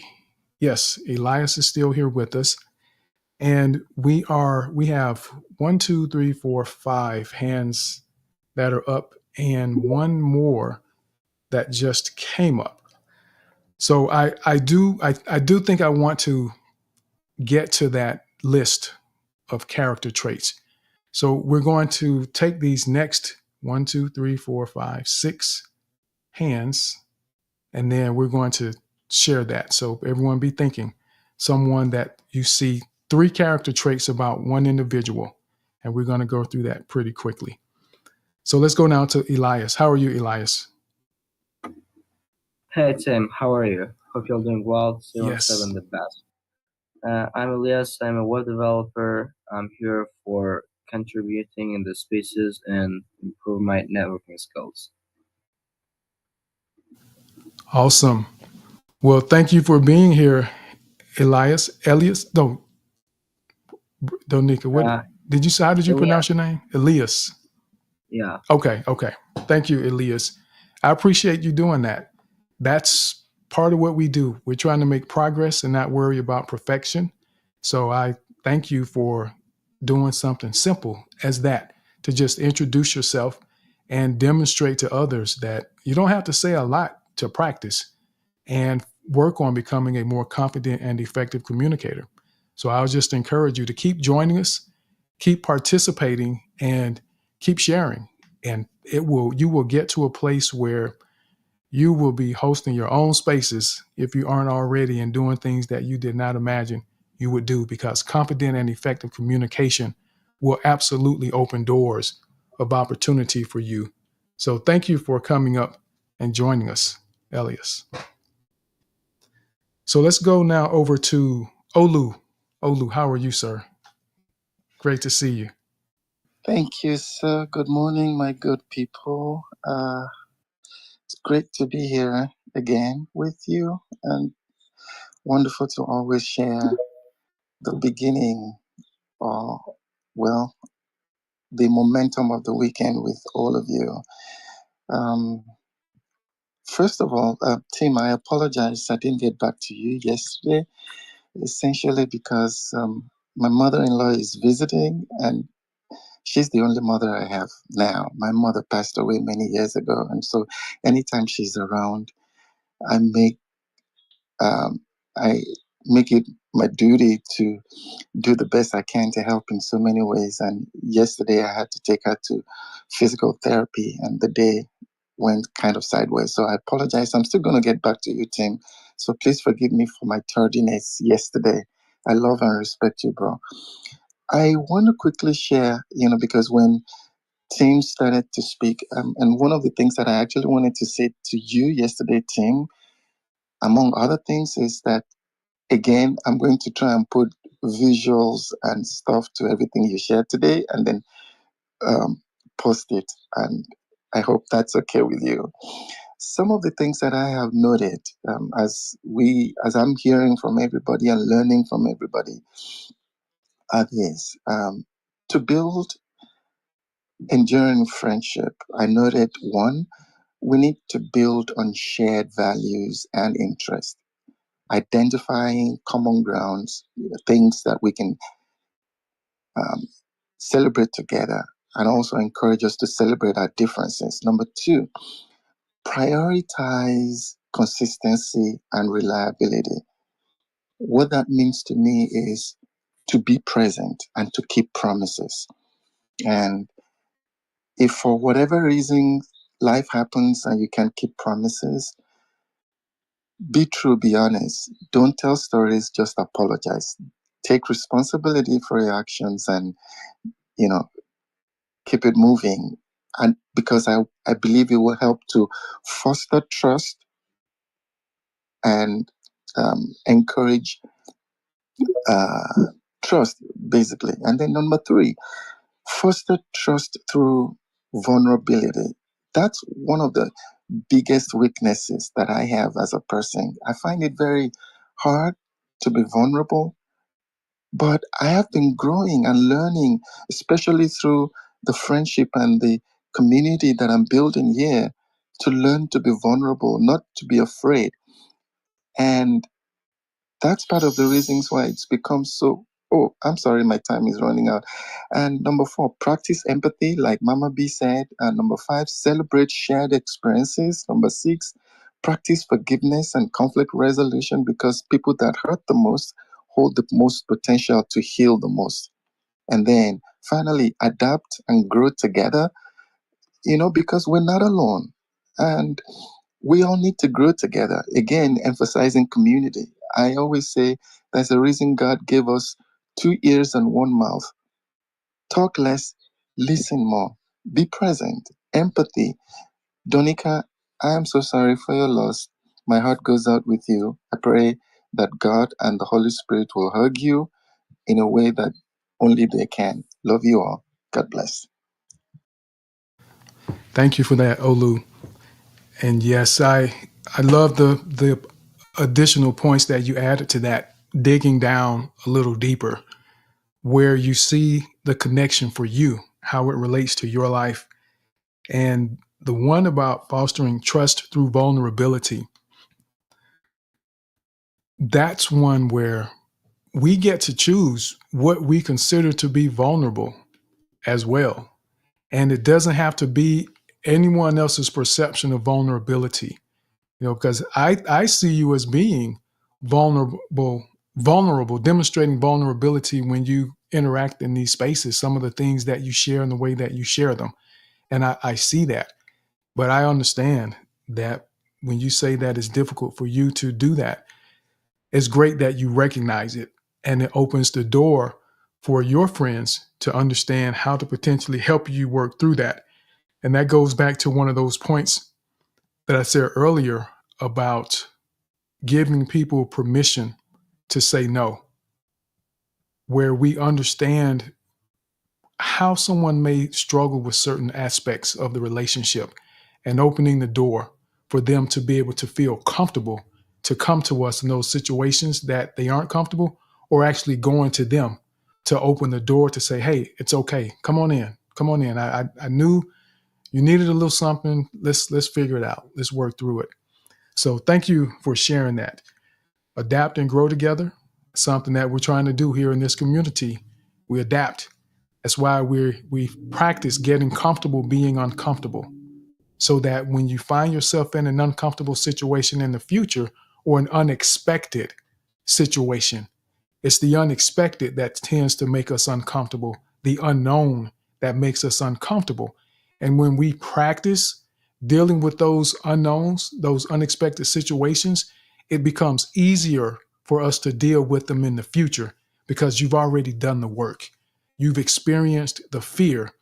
You've experienced the butterflies, and you learn how to manage those emotions, so that when the time comes, you're able to handle it gracefully and still be impactful with the things that you may do or say in those moments. So thank you again, Olu. And no worries, sir. No worries about yesterday at all.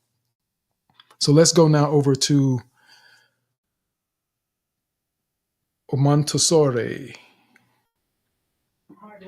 How are you today? Hi, I'm fine. I'm very well. Good it's evening from here, but good day to everybody.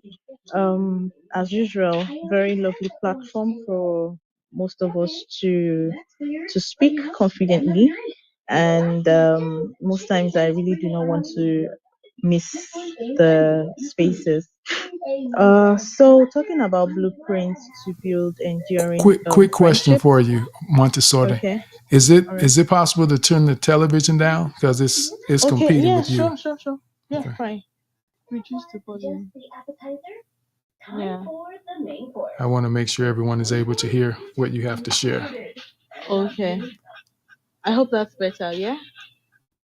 I hope that's better. Okay, thank I you. think so. Yes, we'll try that. Go ahead. Okay, sorry about that. My kids are watching TV, playing games. Okay, so for blueprints to build enduring friendship, for me, there is no manuscript for building an enduring friendship, but rather I believe a friendship that is built on trust, understanding, and better communication, and most especially when you have Christ in it, endures a longer period. Because for me, there is no friendship that won't have the test of time.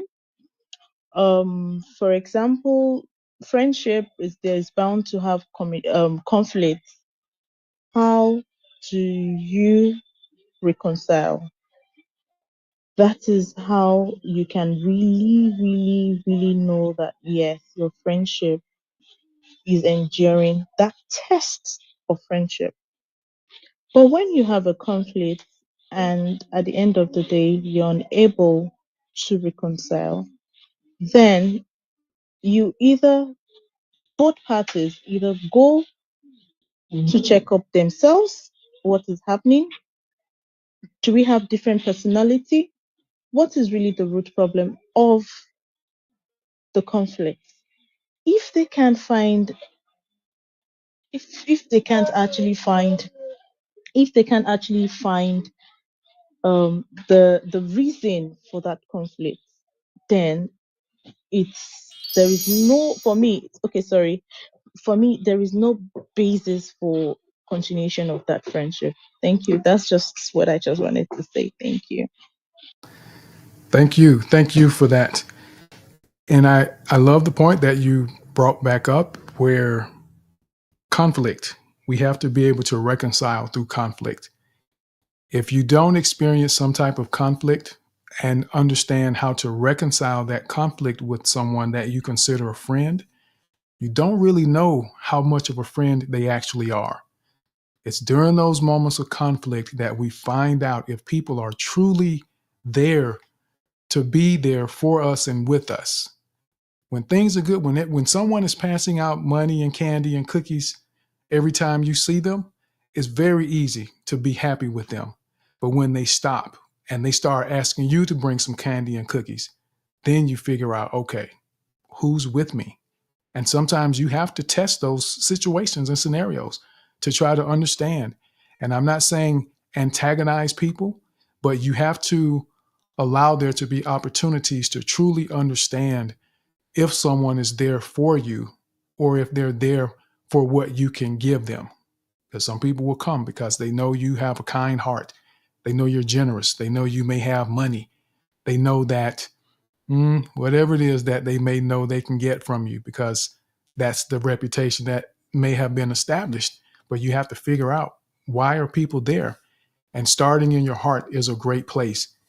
Unfortunately, many of us know in our hearts that some people are bad for us and shouldn't be in our lives, but we aren't willing to take the action to remove them from our lives because they're comfortable, familiar, and convenient.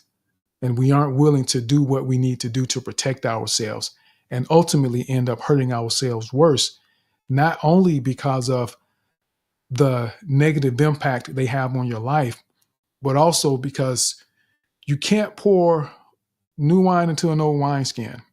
And if you refuse to pour out the water that's filling the cup, you can't put the wine in that you may actually want to be drinking. So we have to make tough decisions sometimes and sacrifices. It's just like plants. You have that rose bush, that beautiful rose bush. Sometimes it has to be pruned. You have to cut away some of the dead branches, some of the things that are preventing it from thriving the way that it needs to thrive. And some of us probably have people in our lives that we need to trim away, that we need to prune so that you can truly thrive. So keep that in mind. So thank you for that, for what you just shared. Go ahead, Donika. And then after Donika, we'll go to Kim and then Jeff. I wrote a post this morning about the trait of people, because it doesn't matter if you call friend, lover, family member. It is very important to see the traits of the people who you allowed in yourself, who you call friend, and how to protect yourself. So the post today is: choose today wisely to propel yourself into a greater future. Fill your life with people who contribute positively to their communities, create a positive impact, foster strong relationship, promote understanding, and contribute to a better society. Attract people who are kind, honest, inspiring, creative, grateful, generous, respectful, responsible, trustworthy, courageous, and compassionate. But be careful and avoid people who are dishonest, arrogant, narcissistic, impatient, controlling, gaslighter, judgmental, manipulative, introspective, disrespectful, and careful who play the victim card. Strive to find people better than yourself, people that love you, accept you, no matter what you go. A true friend sees you through his eyes, see your journey as his journey, is always a helping hand, and they are important in your life. So I wanted to share that if you didn't have a chance to read. But there are some traits, positive and negative. We have to be careful where you are. Tim said in the beginning, where are you? How can you help somebody? If check your traits, what are you offering? What kind of friend are you? How can you help? And if you can help, just say, I'm not there to help you and I don't want to create more damages than create help. Sometimes communication is very, very important. If you can do nothing, a good friend will understand. I have best friends and I don't see them or we don't talk for a month, 2 months. But when we see each other, we just pick up where we left off because life is busy. But you know what? I understand when my friends need space because they go through and they understand and respect my boundaries at the same time. So choose your friends like yourself or better than you, because they are your mirror and never lie to you. Mm, mm. Be careful. Just choose wisely. Choose wisely. And be aware of those different traits that come up that you may experience from different people, and make the wise decisions. And again, what I feel Donika had included in there, sometimes you have to make the choice to cut people off or step away. You need to create distance sometimes in order for them to understand what's acceptable, or for you to understand how to deal with those circumstances, because you may be the person that has the ability to help someone else change the trajectory of their life or change their behaviors, even if it's simply by the demonstration of your character. It isn't always what we say that opens the door for people to change or appreciate us. In most cases, it's what we do, because there's so many people who say things and they don't do what they say. So don't run from someone simply because you don't like what they do, but make sure that you understand the why behind those decisions you make. And that's just so very important. So thank you for sharing that, Donika. So we're going to go to Kim, Jeff, Ingrid, and then to Matum. Thank you, Tim. It's such an honor to be on this platform. And to you, Tim, I'm so grateful for what you're teaching all of us. In fact, both you and Donika feel like a friend from the other side of the world to me, and a great mentor. And looking through your list is beautiful. I think you both epitomize so many of those traits. So what I wanted to just share is my perspective. And as I admit that I'm nearing 60, I'm still trying to figure out this friendship thing, because I have yet to find, I always find within myself, I'm looking for a friend that would be like me, because I try and always treat people with respect, honor, honesty, and all of that. But through my life, even as close as a few weeks ago, I've experienced such betrayal by people. And it's allowing me to, I think for the first time in my life, really look at what friendship means, what relationships mean, and what it means for not only my heart, but my soul. And I think I'm beginning to find some of the answers for myself, which I would just share two things. The one is that we always expect people to treat us as we treat them. And sadly, that's not the case, because I can't think, and I'm not saying this in an arrogant way, I'm actually I'm quite a humble individual, but I can't think of any experience in my life where I've gone out of my way to hurt somebody, but yet people have done that to me. And sometimes I've adopted a victim attitude. Why is this happening to me? But the realization is that people are not you. They have their own journeys, as you were saying. They've got their own way of doing things. So I've started to depersonalize that, to say and feel sorry for them, that this is their lack. It's not about me. It's not about spending night after night thinking, what did I do to deserve the betrayal? I know I didn't deserve that. So it's coming to terms with that. The second thing is to love unconditionally in relationships and friendships. Because I remember I've traveled across the world, like at great inconvenience. I've taken out bank loans to help people, all of that stuff. I'm not acting like a martyr.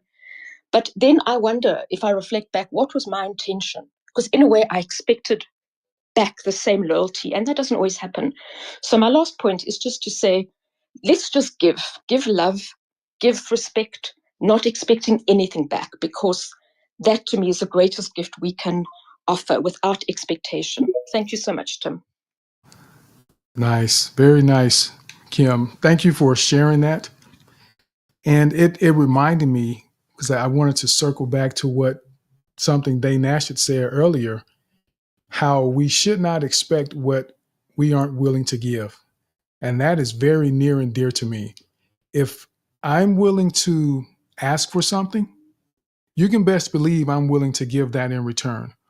So I'm not going to ask you to come, and I'm just using this as an example because I did earlier. But if I know I don't want to have to, I may not be comfortable driving 100 miles to do something for someone, I'm not going to ask them to do that for me. Even though I may do it for them, but I won't ask them to do it for me, because I would be uncomfortable having to do it, just as an example. So we shouldn't expect what we aren't willing to give. And we definitely, as Kim said, we can't expect people to respond or behave the way that we do. That's part of the beauty of friendships, is the uniquenesses that we bring to the relationships, to those friendships, the new experiences, because they do things differently that you may get to have. And if we get caught up expecting people to behave the way that we do, you may find that you may not like yourself very much, because there are things that we do. I'm not a big talker. I know it seems like it in the space, because sometimes I feel like I'm talking too much in the space, but there's a purpose for that. There's a place for it and a reason. But outside of the space, I'm not a huge talker. And if my wife were to be exactly like I was, the house would be very quiet, and we would just it would just be a different environment. And for any of us, for all of you, if you only had people around you that are just like you, it would be very difficult to really enjoy life in those relationships the way that you should or could. If you're a big spender, imagine, because you can't just say, I want this trait about someone that I do and not everything else. That means you're trying to make them be who you want them to be, instead of loving them, as Kim said, for who they are. So be aware of that. And that's where asking those questions, where have you been? What are you hoping for? What do you need? And what can you offer? It opens the door to understand those different scenarios on different levels, so you can make the determination, is this a friendship that I actually have the capacity to accommodate? And do I actually want to try and accommodate this based on what they may be needing from me? Because if you need me to always do this and always do that, and just be so readily available no matter when you call or whatever you need, I might not be the guy for this friendship. And we have to be okay with that, because sometimes we aren't the person to fulfill the needs that people may have. And that's loving people, to be able to say, you know what, as much as I want to help you, this would be a better scenario, because the type of help that I have to offer may not give you what you actually need. And we have to be okay with that. Go ahead, Donika. And then after Donika, we'll go to Jeff. I just want to give a shout out to Kim, because she's such a beautiful soul. Always show up in my space, even then is a different time. But what Kim shared today is like, listen carefully. She shared about friends in our life. When we set high expectation on people, that is when we get hurt the most. And what she shared today is, friends sometimes bring the strength, highlight our strength, and sometimes they highlight their weakness. But for you to be there and to be aware and to see how they, how they talk, how they project themselves, and sometimes the way how they act is their only way of communication. So if they are not there and you have the patience and the time to help them, just do it. But if you don't ever be selfish to put yourself first, because when you put yourself first, that is the best lesson you can show to somebody. I did it for myself, and you can do it to me too if I'm not a true friend. And this is the mirror have two sides. One is dark, then we don't see ourselves, and one is light and reflect ourselves, and how we, good friend we are to ourselves and others. So I absolutely love what you share, Kim, and I'm really love and honor you for everything you do, because you always put the time and effort to show up and share with us. Thank you. Absolutely. And we know what we want or who we want in our lives, but we tend to attract who we are. And the people that tend to be drawn to us have a tendency to be a reflection of who we are or what it is we allow people to be in our lives. So keep that in mind. So if you're wondering, why is this the type of person that's always coming to me, that's always trying to be my friend, that's always trying to get something from me? That means you've created the environment that's conducive for them to thrive. Because birds don't hang out in places where there are no seeds or worms. They go find places where they're going to be able to thrive and survive, just like people do the same thing. And we have to figure out and understand, what can we provide? And if you constantly draw the type of people who come to get something and leave, and whatever it is that bothers you, do an assessment of yourself. There may be something that you're projecting or presenting that says, hey, the store is open. This is what you can come get from me. So keep that in mind. So let's go now over to Jeff. Jeff, how are you, sir? Welcome to the space. Well, thank you for giving me the opportunity. And the first thing I wanted to do was, if I understood what you asked for, was a list of characteristics. And unfortunately, one of the three people I was going to go pick on has bailed because they're getting ready for a space a little bit later on today. But the other two that I know well enough to say something about are Stephanie and Loan down there. Absolutely wonderful ladies. I've gotten to know them reasonably well over the last several months. Stephanie is supportive, inclusive, and there's so many different ways I could describe her. Just an all-around wonderful, wonderful person to get to know and work with for so many different reasons.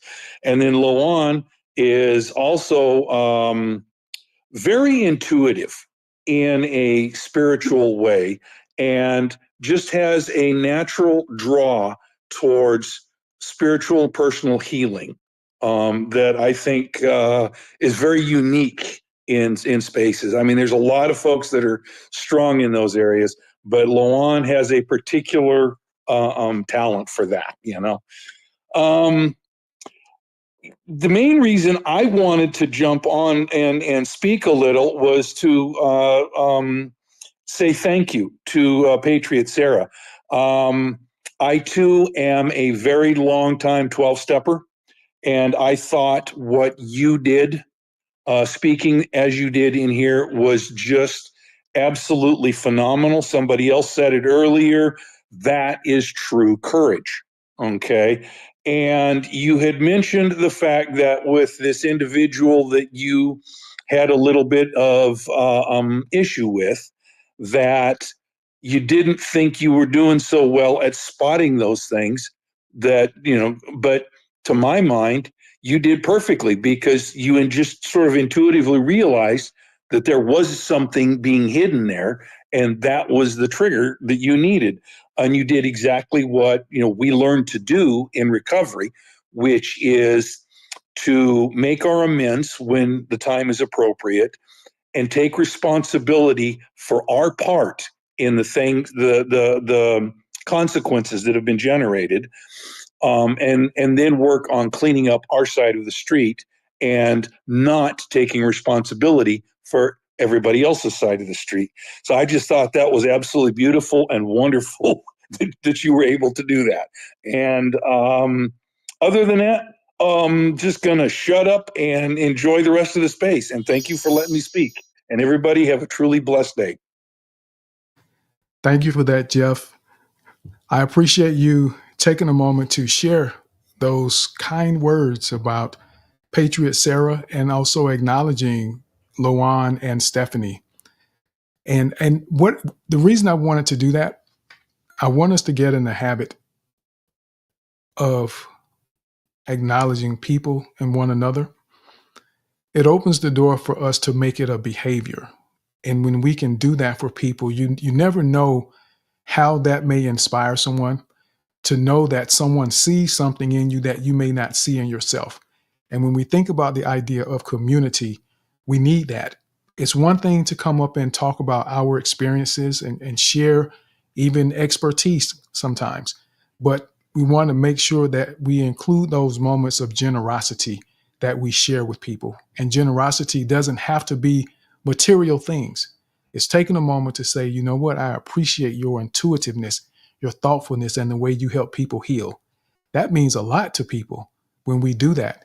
So I plan to do this more often. I want to do this from time to time so that we continue building one another up, not just with the information and our experiences, but helping people realize that there is more to you than you realize. Some people already know it. Some people may feel it a little more strongly than they may should, but it's always good when we get it from someone else to give us that extra boost when we may not be feeling our best or maybe potentially doubting ourselves. You have a lot to offer, and you have valuable thoughts and ideas, and I want everyone to always remember that. So thank you, Jeff, for sharing that. So may I? Oh, go ahead, Sarah. I know you wanted to respond to Jeff. Yes, please. Okay, go ahead. So, Jeff, what happened?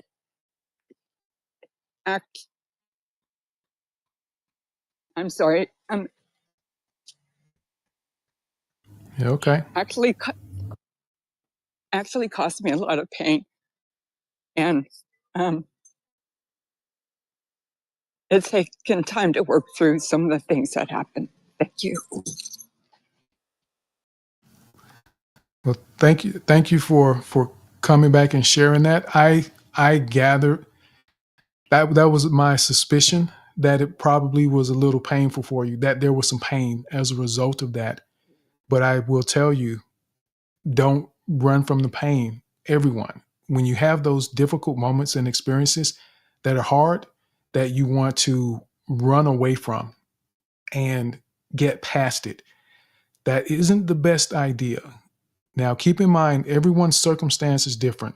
It's situational, but at the end of the day, the primary goal and the most important aspect to keep in mind is that you need to heal.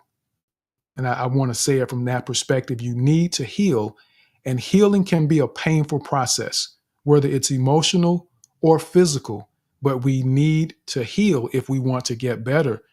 So experience what you're experiencing, feel what you're feeling, so that you can deal with it and be able to overcome it, and allow that to become an opportunity or something that you get to use to help someone else that may be going through a similar situation at a later point in time in your life. Those tests become testimonies for us to help someone else know that they aren't alone and that it is possible to heal and to get better and keep moving forward. Go ahead, Donika. Sarah, thank you for coming, and you answer all the 3 questions that Tim had in the beginning. Why are you here? How you are helping? Because you are here for a purpose. You're sharing your pain, but you're sharing your recovery. Who are you helping? So many of us, you're helping in here, and I can feel that pain, but how are you helping? By finding that courage and the strength, no matter of what, you fear the fears and the pain, and you did it anyway. And that is teachable moment. And so guess what? I am so proud of you, and I send you love and courage and strength. So whenever you're going through, you already crack that code. Then I am releasing everything, and I'm going to put myself first, and no matter of what, I'm going to inspire somebody. So you are holding hands with so many people in this space, and we are behind you. Thank you for sharing. Absolutely. Totally agreed. You never know. The simplest things that you say may inspire someone and change their life in the most dramatic fashion. So share your thoughts, people. Don't be afraid. Get comfortable being uncomfortable and do the things that will help you expand your comfort zone. And it could be as simple as coming up to introduce yourself the way that Elisa did earlier today. He just came up and introduced himself. So thank you for continuing to show up the way you do, Sarah, and everyone else that in the midst of being uncomfortable, being nervous, feeling your legs shaking as you're speaking, before you even speak and open the mic to speak, your legs and hands are shaking. I thank you for continuing to do it anyway. That's when we get better. That's when we get more comfortable. That's when our comfort zone expands. so that we're able to do the things that we didn't realize we had the ability to do. So thank you, thank you, thank you. So let's go down to, we're going to go to Ingrid, Tomatum, then Mama B, and then Rose. And then Rose will be our final speaker today. Go ahead, Ingrid. How are you? Hi, Tim. Hi, Donika. Hi, Brenda. Hi, everyone in the space. I didn't even know in which direction I wanted to go with this one. But since it's time limited anyway, but it's a great topic, friendship. And yes, it comes in all shapes and sizes. And yes, we do get hurt. Sometimes we're happy. Most of the times we are happy. It's hard. Some of you guys know me. I am 67, so I've been around, and I lost a friend after 50 years, and that was learning something that maybe I would have seen before, and her goddaughter, who happens to be my daughter, was able to see those things that I didn't get to see in all the years. And the interesting part, my ex-husband, now deceased husband, ex-husband, he that was her sibling, and that was a person I should have given a chance to go for therapy and build on that friendship. Instead, I built on a friendship that really didn't turn out to be a friendship after all, even though it was 50 years old. So just pay attention, speak to yourself, see the things. Yes, see what kind of benefits you're getting and what benefits you're giving them. Equity is always good. Equity doesn't mean equal now, guys. Equity means you're getting something, like no exchange is a good exchange. What do you used to say? A bad exchange. A good exchange is no robbery, meaning that, you might want something less, but you feel just as rich with that less that the person that got more. So, like, I know I'm all over the place because we guys been here all over the place. So sitting around and listening attentively and sharing this space, by the way, share this space, especially this one. I say this every Saturday, but this one is friendship. And we all have friends. And we all would like to keep good friends. And we know we go through hard times, and we want to know that friends have our backs. And that's the most important part. Does your friend have your back? Once you have that, then that's all you need, because you guys will look out for one another, and you wouldn't have to mistrust that person. But thanks again for this space, Tim. This is wonderful. You bring out the best in us, and I thank you for that. Thank you, Ingrid. And I'm sorry to hear about the 50-year friendship that had to end, and sometimes that happens. And we learn, as Ingrid said, pay attention, ask and understand the answers to those questions. That will be very helpful, and be attentive to that blueprint, those steps and considerations to have in mind, so that we're able to recognize. Because when we think about dating or marrying someone, we're going to ask questions. If we're going to hire someone to do a job for us, there's certain questions we're going to ask of them. And for whatever reason, we don't give friendship that same type of attention to really think about what we're getting into and the impact that it can have on our lives. Because friends and friendships the ones that are truly valuable don't come all the time. And we want to manage those and make sure that we're in the right one, or the right ones, that are going to be beneficial and equitable. Mutually beneficial and equitable.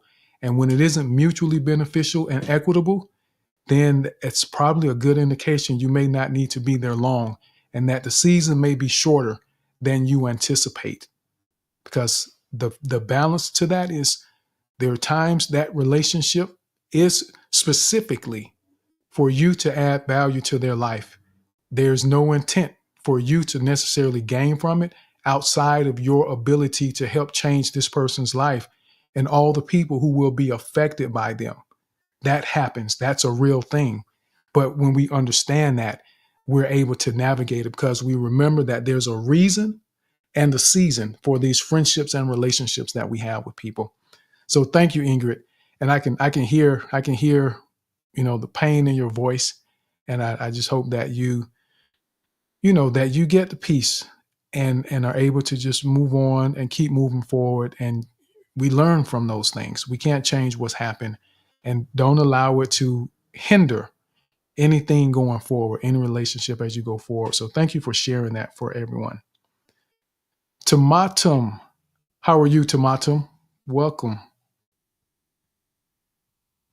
Hello, Tim. Hello. Can you hear me well? Yes, I can hear you. Okay, so long time no see. I miss you and all the people here. To be honest, I've prepared things to say, but now they slipped my mind. And actually, I feel I want to say something else. So I'm going to go on the whim here and just spit it out. Look, I have 4 close friends. And unfortunately now life has taken us apart, not like we separated or no. They're just like one got married and moved to a different country and she's a new mother, so got me with her. And the others as well, one of them is a school teacher and the semester started 2 months ago, so she's swamped. And the same goes for the rest of us. And so they've been distant, we have been distant, and we haven't talked for a long time. Unfortunately, to fill that void, I've allowed some people to come closer in my life to talk to, and these people unfortunately have some kind of hidden agenda that backfired on me mentally and physically.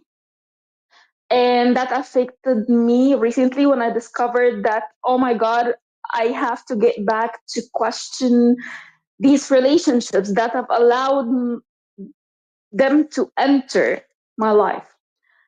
And as a result, I deactivated or logged out from some of my social media accounts several times. I tried to get myself busy with my work since now I have started my personal branding, and I'm teaching new courses and I'm becoming an IELTS trainer and things like this. So I told myself, okay, I'm gonna get myself busy in this. I'm obtaining a new certificate from Manchester, so I said okay, and things like this. But I have discovered that I'm just covering the wound. I'm not healing it. And I told myself I don't want to start, since the new year is 10 days from now. I told myself I don't want to start the new year with this toxic relationships in my life. And I really need to address the problem. I need to sit with myself and write it all down and then go confront the people and then end the things with them. And that's it for me. I have nothing else to say. I wanted to say this because I know I would appreciate your intake about this part. And I'm just gonna say that I'm happy that I'm seeing some friendly faces here, like Ingrid, Mama B, and you, Tim, of course, Donika, and Brenda. Ingrid, I miss you so much. I'm so sorry for you. Mis amigas favoritas no están aquí. Estoy mal cansada. I hope I said that correctly. And Tim, this is the last thing I want to tell you. The boy's name was Elias. Elias, this is how it's pronounced. I'm telling you this since you're interested in learning Arabic. It's Elias. This is how it's pronounced, and it means Elijah. You have the name in English, Elijah. Elijah in English is Elias in Arabic. It's the name of one of God's prophets. It's mentioned in the Holy Quran. I guess it's mentioned in the Holy Bible as well. I'm not sure of this. But yes, it's Elijah. And in Arabic, it's Elias. And thank you. That's all for me. Yes, Elias, exactly. Okay. Thank you. And see, when I meet people, sometimes I may say their name 5, 6, 7 times to try to remember it. But Elias. Thank you for that, Tomatum. Yes. And you're welcome. I hope that you heal quickly from that. And as you said, we have to heal the wound, which you came to realize you can't just hide it or cover it up, because as I was listening to you say you just got busy, which was an indication that you were trying to run from it instead of dealing with it. And I love that you came back full circle and you demonstrated that you aren't running anymore. You're trying to figure out how to actually heal. so that you can get better. Because if we just put band-aids on top of wounds and scars, they fester. And eventually they get infected. And then that infection turns into so many things that can become so much worse than it had to be if we had simply taken the time, put a little alcohol on it, and let it burn for a few seconds so that it had the ability to heal the way that it needed to heal. And we run from things like that. We run from the sting of the healing process. So Tumatum, I'm happy for you that you understand that and that you're doing what needs to be done so that you can heal. And congratulations again for continuing to just strive and continuing to move forward and making progress, doing all the things that you're doing. So let's go now to Mama B. Mama B, how are you? Oh, I'm okay. I'm fantastic. This has been a wonderful and rich space as usual. And first, I just want to say thank you, Bilo, for your words in the chat. That was so nice of you. I didn't expect that. Thank you. And you mentioned something about pruning, right? About how when, just like a tree, right? A fruit tree, when you want a juicy, big fruit, you have to prune it, sometimes. And also prune those suckers at the bottom of the tree, right? Because they will suck the life out of you. But anyway, I'm resting here. I'm going to land here. You said about second guessing yourself at some point. Don't second guess yourself. Just do it. It'll be nice or whatever. This month, this December, I gave myself a challenge in kindness, and I called it Kindness Uninhibited. And so, you know how sometimes when you get hit with a nudge to be kind, to share, say a kind word to someone or even do something kind, and you second guess yourself and you think, no, that's just doing the most. So I told myself that I'm just going to not do that. I'm just going to just be uninhibited with my kindness. And so this month has really just been great. And as I did that, I won't go into the sharing. And then today, someone sends me, messages me, and they say, be brave with your love. Be brave with your love. And I thought, you know what? I'm going to take that into 2025. Be brave with your love. Just show love to people. And it takes being vulnerable. It takes dealing with your own baggage. And, because you're afraid of being rejected. You're afraid of, because you're so attached to the outcome, the other person's response. No. So I just want to encourage people, just be brave with your love and see what happens in your friendships, right? As we're talking about building enduring friendships, just be brave with your love towards your friends. But then it also begins with making sure that those friends are the right ones, right? Because it's not about cutting people off. It's just about aligning the misaligned, aligning yourself first, because you know who you are and your values. Lazolia is a coach, a values coach over here, aligning yourself with your values and then aligning yourself with the people around you. And that way, then, you are just nourishment to each other. Be brave with your love. Yes, I'm done speaking. I love that. Be brave with your love. That's a great one to carry into 2025. A different approach to our interactions with people. And I will tell you, there are times that we may be brave with our love and we're led in our heart to give to someone. And we may not get what we think we probably should have gotten, or it may not end the way people anticipate it should have ended based on what you did. But be okay with that. At the end of the day, we're only accountable for our actions. Do your part. And it doesn't matter what the other person does. Just do your part. And if they decide to mess it up, if they decide to abuse what you offer, that's on them. As you're learning, you're growing, you're understanding, and then you get to make an informed decision that this isn't where I need to be. But be bold with your love and do your part. So thank you for that, Mama B. I love that. Brenda, and then we'll go to Rose. I need to clarify, was it bold with your love or brave with your love? Very quickly, please. Brave. Okay. Yes. Here we go. The song.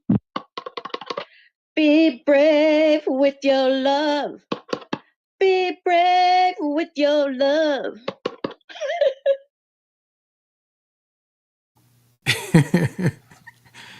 Here we go. And she had the music with it as well. So Brenda, thank you very much. Talk about coming out of a shell. So Brenda, I love it. I love it. So let's go over to Rose. Rose, how are you today? And we're going to close out with Rose this afternoon or evening, depending on where you are. Hello, hello, hello, hello, everyone. It's great to be here, and what a great idea for a space. And one of the things I'll just say generally, and then I'll say something specific and timey. So, but I generally, one thing that I've learning is that as you get older, the friendships and the amount of time you might see someone or the way they evolve changes.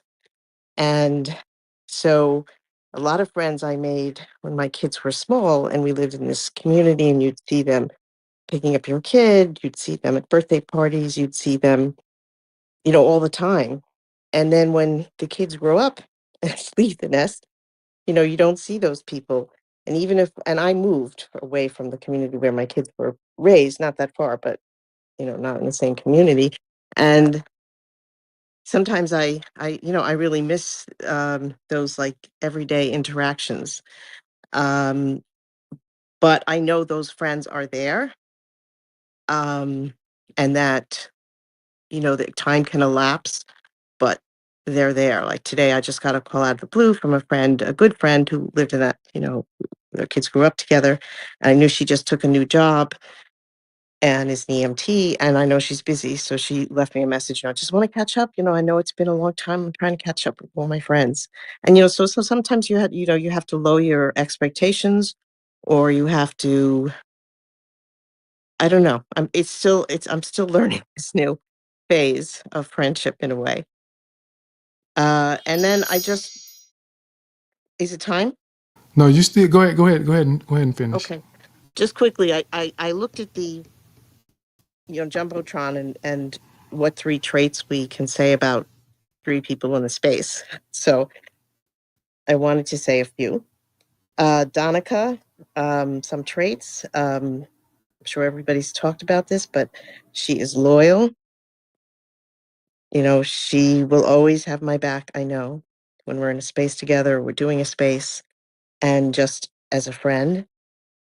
She is shown us all how resilient she is. She's so generous, also generous, nurturing, but also she's, been vulnerable and showing how she's had to overcome losing her 2 brothers, leaving her homeland, raising her daughter alone, as a single mom.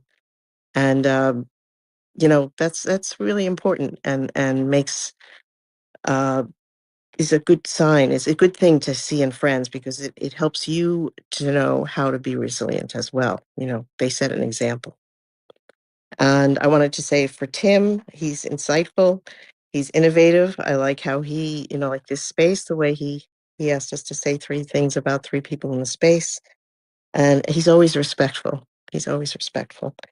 And for Ingrid, I wanted to say she's enthusiastic, she's cheerful, and she's tolerant of different views. And I don't know some of the people in space, but Karen Ladybug is optimistic, a listener, and strong. So I hope that contributes to today. And it was a great, innovative idea, Tim. And I hope you all have a wonderful holiday. It absolutely contributed, Rose, and thank you for doing that. And it reminded me when Mama B spoke and mentioned Billow, putting it in the chat. I actually wanted to do that as well for those who didn't get a chance to share it, to put it in the chat and put the person's username so that they are able to see it and go back and capture that, and other people get to see it. This is part of building and growing community. This is part of building one another up. And this is part of speaking people's names so that the world knows that they are loved and supported, that there's people that care about them. And it's a great reminder for them to come back to. It's one thing for someone, and I think Mama B said this to me. You know, I was aware of it, but I didn't really think about it that way until she said it, is that many times she would rather leave a voice message for someone so they have the ability to go back and hear it later and to also experience the emotion that comes with the message.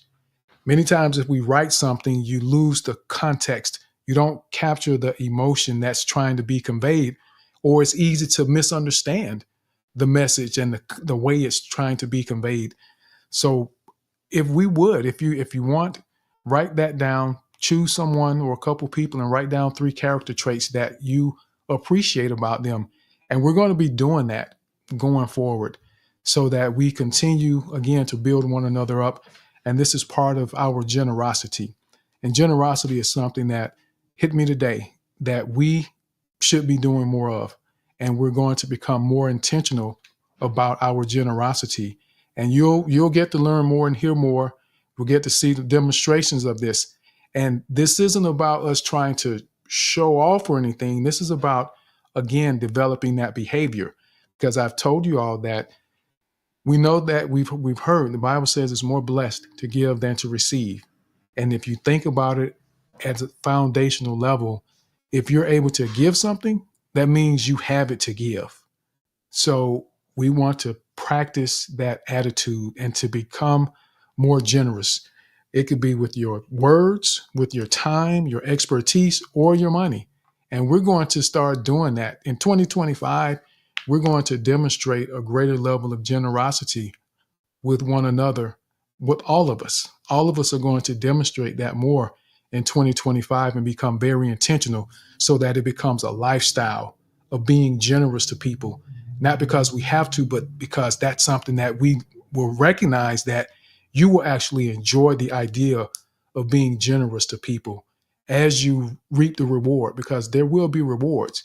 And not that you're doing it to get rewarded, but this is a part of the community building, the encouragement, and changing the way that we do things, because that will absolutely open doors for you as well. So, Donique, I see your hand. Man, I'm making brownies in here and stuffed shells, and I'm listening, but my daughter is coming home. But guess what? How beautiful is that we recognizing each other in here. And what Rose said is not that she is making any of us special, but because we have talked in these spaces, we have supported each other, we have talked behind the scene, and we got to know each other. But guess what?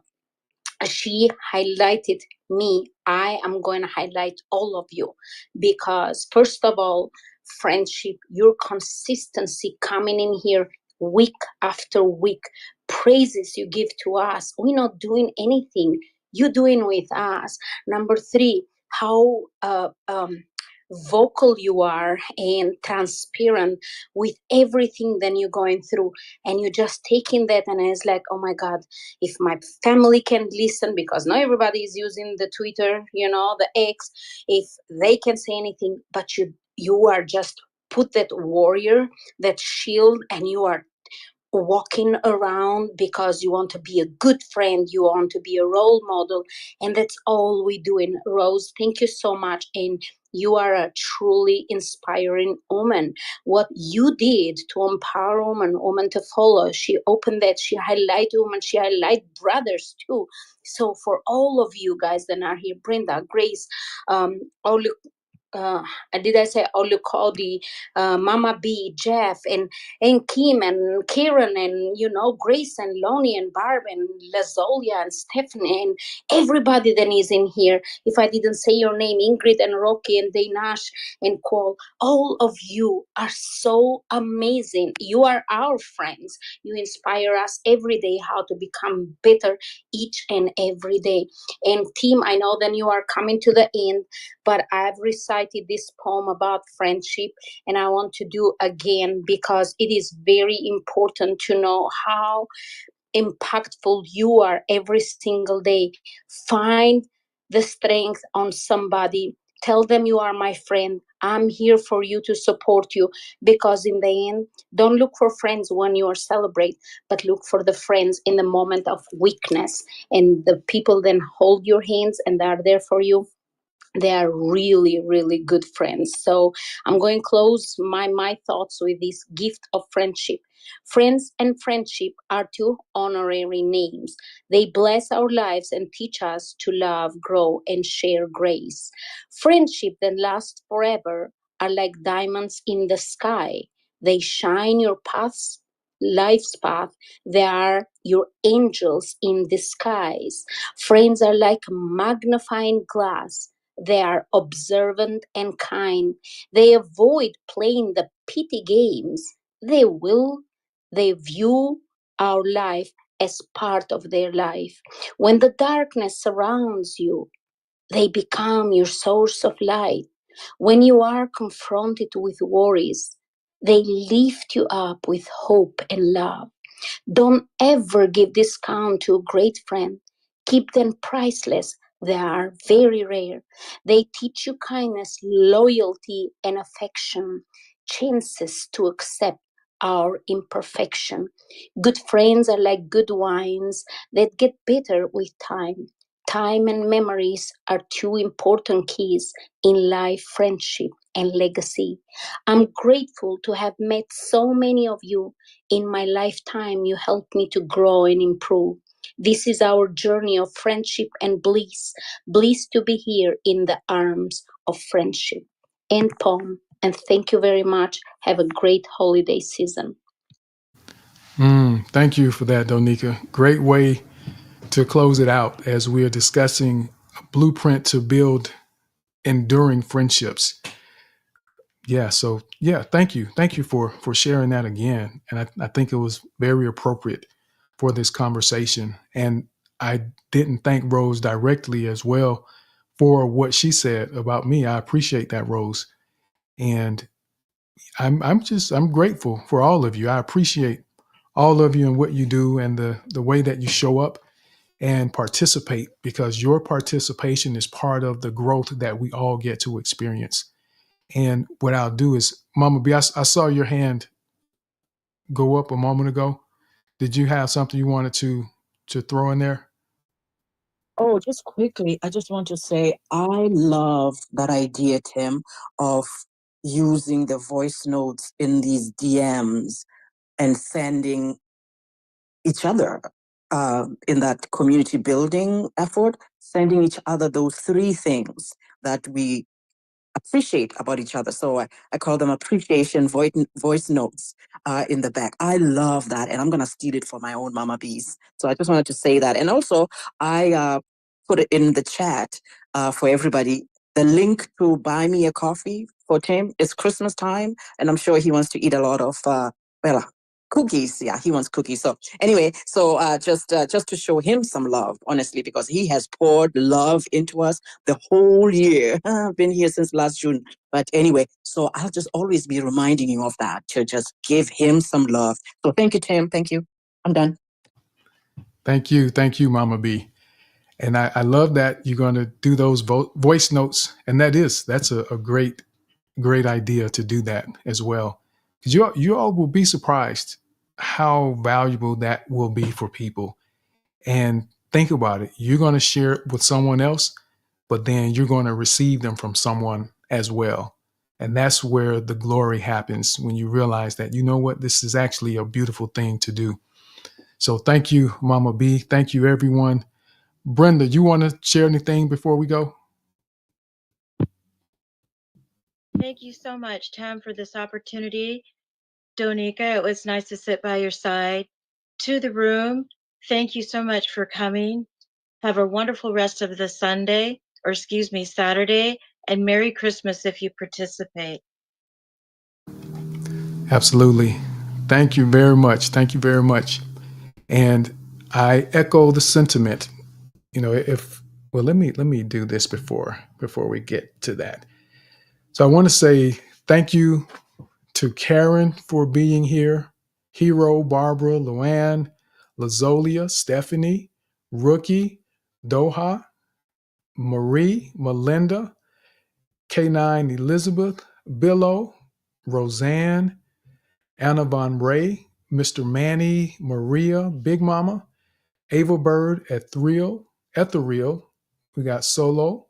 We also have Abdenazir, Mohammed, Nadia, Anna, Christian, The Real P, and Bitebach that are here listening with us. And a lot of them have been listening here for the majority of the time that we've been in the space today.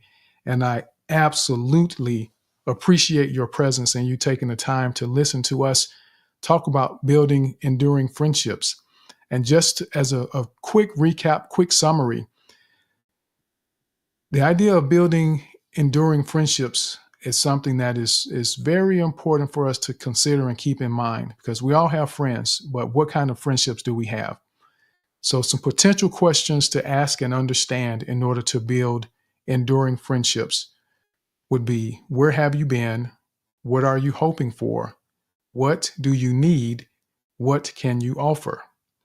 And the potential blueprint to build enduring friendships would be to understand your roles and capacity, ensure mutual benefit and equity, give each other permission to say no, don't put them in difficult situations, and remember there's a reason and a season.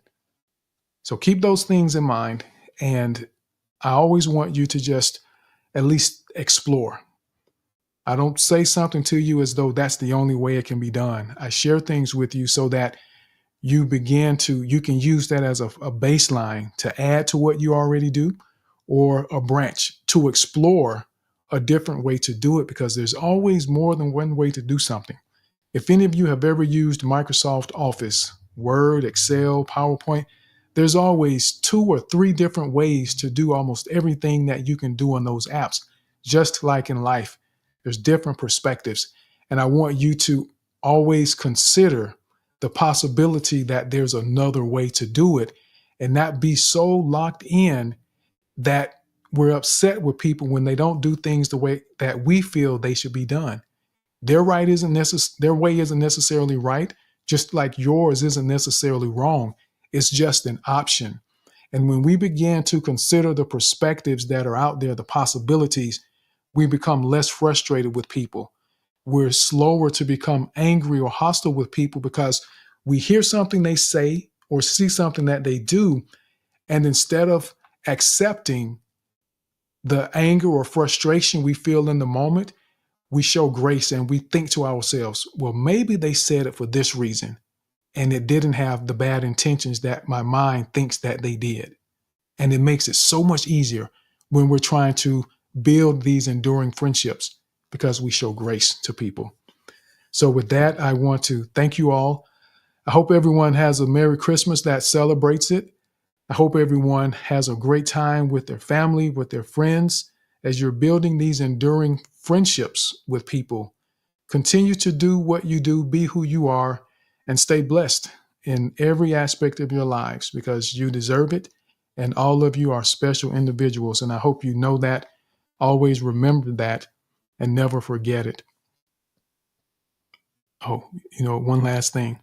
My wife came down and told me earlier, after I shared the experience about us being at the Waffle House, she said what I actually showed her was my binder. At our church, we're big on preparing people for life, to understand finances, to understand relationships, practical things that we learn. And one of the classes was financial freedom. And during that time frame, we were using these binders where we had a sheet where you could track your money, what you were spending. And I had been tracking mine. I literally, for about a year and a half, maybe 2 years, I was writing down every time I spent something so that I could understand where my money was going.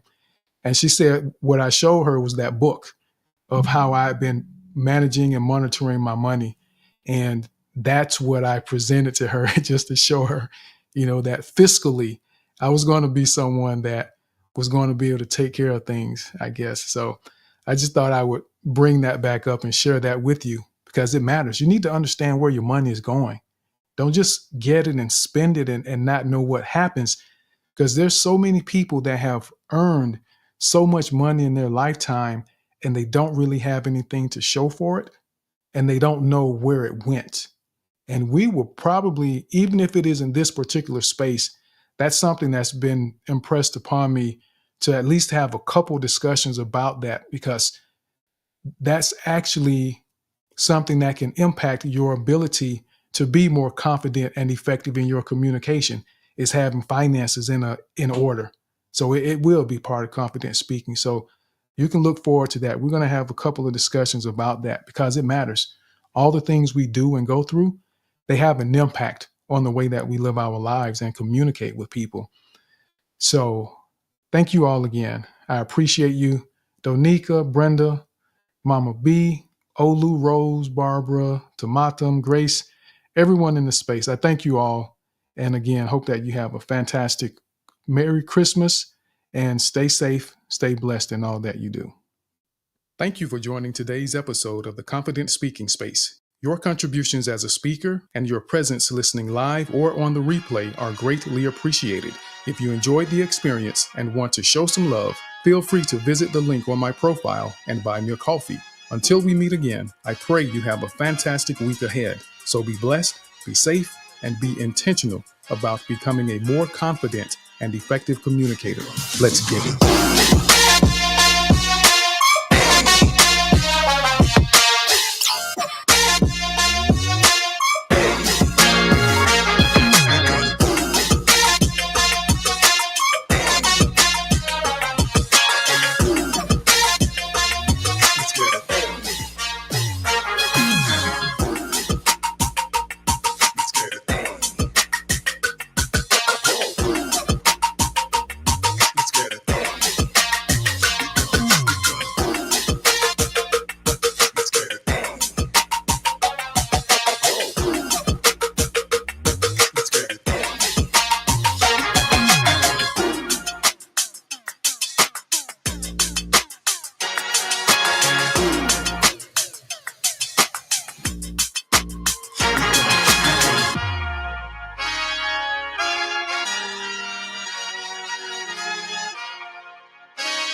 We're gonna go.